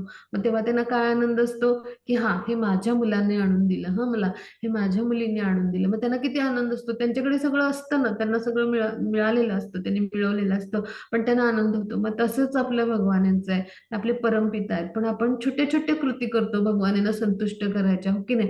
भगवानांना आपण भोग अर्पण करतो, मग भगवान यांनीच सगळी निर्मिती केली, आपल्याला अन्न पुरवठा करणारे, अन्न उत्पन्न करून देणारे आपल्यासाठी, आणि त्या अन्नाचं पचन करणारे पण भगवानच आहेत.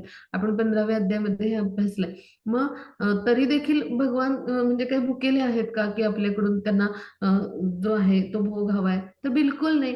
भगवान तर कसे आहेत, आत्मतृप्त आहेत, हो की नाही. पण भगवान यांना आवडतं की आपला जो भक्त आहे तो काय करतो, की आपल्याला भोग अर्पण करतो आणि मग तो ग्रहण करतो. म्हणजे आपणच प्रदान केलेलं जे आहे तर ते आपल्याला जसं पित्यांना आवडतं, की आपला जो पुत्र आहे तो आपल्याला छोट्या छोट्या गोष्टी देऊन संतुष्ट करत असतो आणि त्याला त्याचं कौतुक असतं अपार, तसं आपले परमपिता कोण आहेत, भगवान श्रीकृष्ण आहेत. मग त्यांना आवडतं की आपण त्यांना आपण केलेली छोटीशी सेवा जी असते तर ती संतुष्ट करणारी असते. मग आपण त्यांना भोग अर्पण केला आणि ते आपण उच्छिष्ट ग्रहण केलं तर त्यांना खूप आवडतं, की माझी सुपुत्री किंवा माझा हे पुत्र खूप छान माझी सेवा करतोय, असं त्यांना आनंद होतो. आणि ते आपल्यावर काय करतात, त्यांच्या कृपेचा प्रेमाचा वर्षाव करत असतात. असे आपले भगवान कसे आहेत, भक्तवत्सल आहेत भक्तांसाठी. म्हणजे अद्वैताचार्य चैतन्य चरितामृतामध्ये त्याचा उल्लेख येतो. अद्वैताचार्य काय म्हणतात, की थोडंसं गंगाजल त्यांनी आणि एक तुलसीचं दल, म्हणजे तुलसी दल आणि गंगाजल अर्पण केलं तर भगवान जे आहेत तर ते छोट्याशा तुलसी दलासाठी आणि गंगाजलासाठी स्वतःला देखील भक्तांना विकून टाकतात. असे भगवान आहेत. त्याला म्हणायचं भक्तवत्सल भगवान.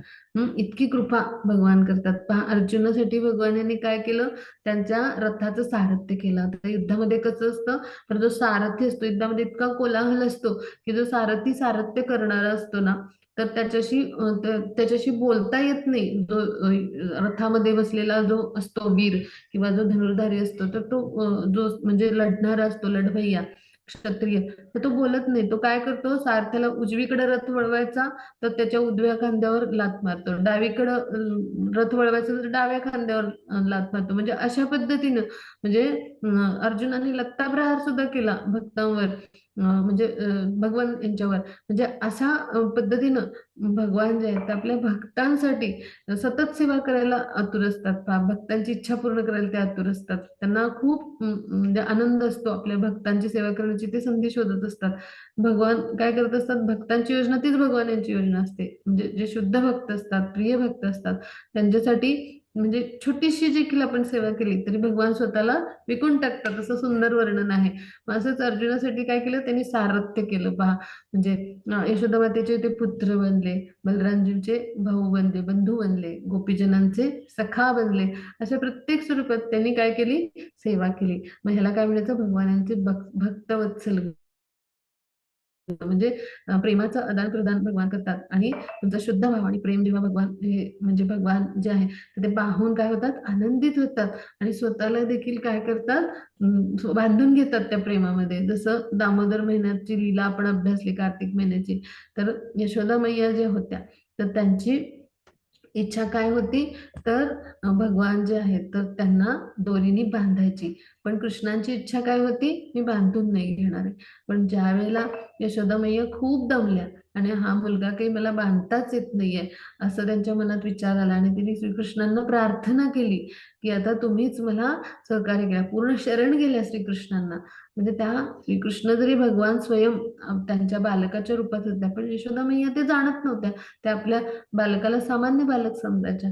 आणि मग त्यांनी श्रीकृष्णांना प्रार्थना केली.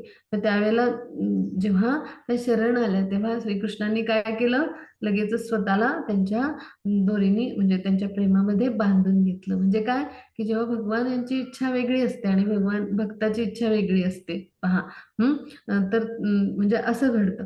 पण एक काळ असा येतो की काय होतं, भगवान जे आहेत तर त्यांना भक्त शरण जातो. मग त्यावेळेला भक्त जेव्हा शरण जातो तर त्यावेळेला काय होतं, भगवान आणि भक्त यांची इच्छा एकच होते पहा. अशा पद्धतीनं भगवान काय करतात, आपल्या कृपा शक्तीने भक्ताची इच्छा पूर्ण करतात आणि त्याद्वारे त्याच्या प्रेमामध्ये स्वतःला बांधून घेतात. म्हणजे त्यावेळेला यशोदाबाई यांना पण बांधायचं होतं आणि कृष्णांनी पण स्वतःला बांधून घेतलं. म्हणजे भक्त आणि भगवान यांची इच्छा एकच झाली.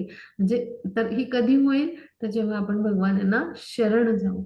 आणि त्या शरण जेव्हा गेल्या, त्यांनी मनात प्रार्थना केली, तेव्हा लगेचच आपले मैया जे आहेत त्या कंटाळलेल्या आहेत, दमलेल्या आहेत हे समजून घेऊन त्यांनी काय केलं, स्वतःला बांधून घेतलं त्या दोराने. म्हणजेच काय, की भक्ताच्या प्रेमामध्ये भगवान जे आहेत तर ते स्वतःला बांधून घेतात. म्हणजे प्रेमाचं आदान प्रदान करतात. म्हणजे जिथे तिथे आपण हेच अभ्यासतो प्रत्येक लीलेमधून, की भगवान यांना आपण शरण गेलं पाहिजे आणि त्यांना शरण जाऊन त्यांच्या भक्तिमय प्रेममय सेवेद्वारेच आपण काय करू शकतो, भगवान यांना प्राप्त करू शकतो पहा. आणि यासाठी आपण इतर आसक्ती आपल्या ज्या आहेत त्या त्यागल्या पाहिजेत, भौतिक आसक्ती. आणि केवळ भगवान यांना मी शरण कसे जाईन आणि त्यांची सेवा कशी करेन, हे कोणाकडून शिकायचं, तर गुरूंच्याकडून, प्रमाणित आध्यात्मिक गुरूंच्याकडून. तर त्याद्वारे आपण काय करू शकतो, भगवान यांची प्राप्ती करू शकतो. म्हणजे भगवान यांना कसं प्राप्त करायचं, त्यांच्या साकार रूपाची अनुभूती. म्हणजे भगवान हे स्वतंत्र व्यक्ती आहेत, हो की नाही. म्हणजे उदाहरण काय, तर 15व्या अध्यायामध्ये श्लोक येतो, ममेवांशो जीवलोके असा श्लोक आहे. म्हणजे माझेच वंश आहेत हे जे आहेत ते भगवान स्वतः सांगतात. म्हणजे भगवान यांचेच आपण, भगवान हे व्यक्ती आहेत तर आपण जीवात्मा म्हणून सुद्धा एक व्यक्ती आहोत, भगवान यांचेच अंश आहोत, हो की नाही. मग असे जे आहेत भगवान, तर त्या आपल्याला ज्या अर्थी म्हणजे आपल्याला एक साकार रूप आहे, हो ना, स्वरूप आहे. मग आपण ज्यांचे म्हणजे सुपुत्र सुपुत्री आहोत, मग त्यांना देखील साकार एक रूप असणार आहे, हो की नाही. मग असे जे साकार रूपातले भगवान आहेत त्यांना अनुभवण्यासाठी आपल्याला गुरूंना शरण जावं लागेल. गुरूंसारखे शुद्ध भक्तांचा संग आपल्याला करावा लागेल आणि त्याद्वारे आपली जे आसक्ती आहेत, इंद्रियांचे विषय आहेत वेगवेगळे किंवा इंद्रियांच्या इच्छा आहेत, तर ह्यांपासून आपल्याला शुद्ध करून घ्यावं लागेल स्वतःला. आणि अशा पद्धतीने जेव्हा शुद्ध करू आपण, तर त्यावेळेला भगवानांच्या साकार रूपाची आपल्याला अनुभूती येईल. मग हे शुद्ध करण्यासाठी काय लागेल, सेवा करायला लागेल. मग ती कुणाच्या मार्गदर्शनाखाली करायची, तर गुरूंच्या मार्गदर्शनाखाली. आणि त्याद्वारे आपण काय करू शकतो, तर कृष्ण भावना म्हणजे कृष्ण भावनेमध्ये दृढ होऊ शकतो आणि शुद्ध भक्त बनू शकतो. म्हणजेच काय, की ह्या श्लोकातून आपण काय शिकलो, काय समजून घेतलं, की कशा पद्धतीनं आपण भगवान यांना प्राप्त करू शकतो. तर हे फार महत्वाचे श्लोक आहेत. इथे आपण थांबूया. 5:15 वाजले. कोणाला काही शंका असतील तर विचारूया. हा, मग त्याची रेकॉर्डिंग स्टॉप केलं तरी चालेल. हरे कृष्ण.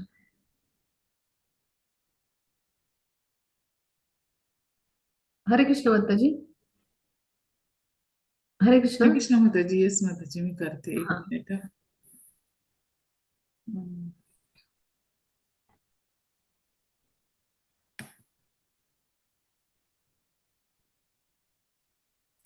माताजी, झालं का रेकॉर्डिंग स्टॉप? नाही झाले. ओके, मला नाही माहिती, एक मिनिट हा. मोअर म्हणून जो ऑप्शन आहे ना लॅपटॉपला, तिथे जा. Pause. Okay, I got it. मिळून जाईल.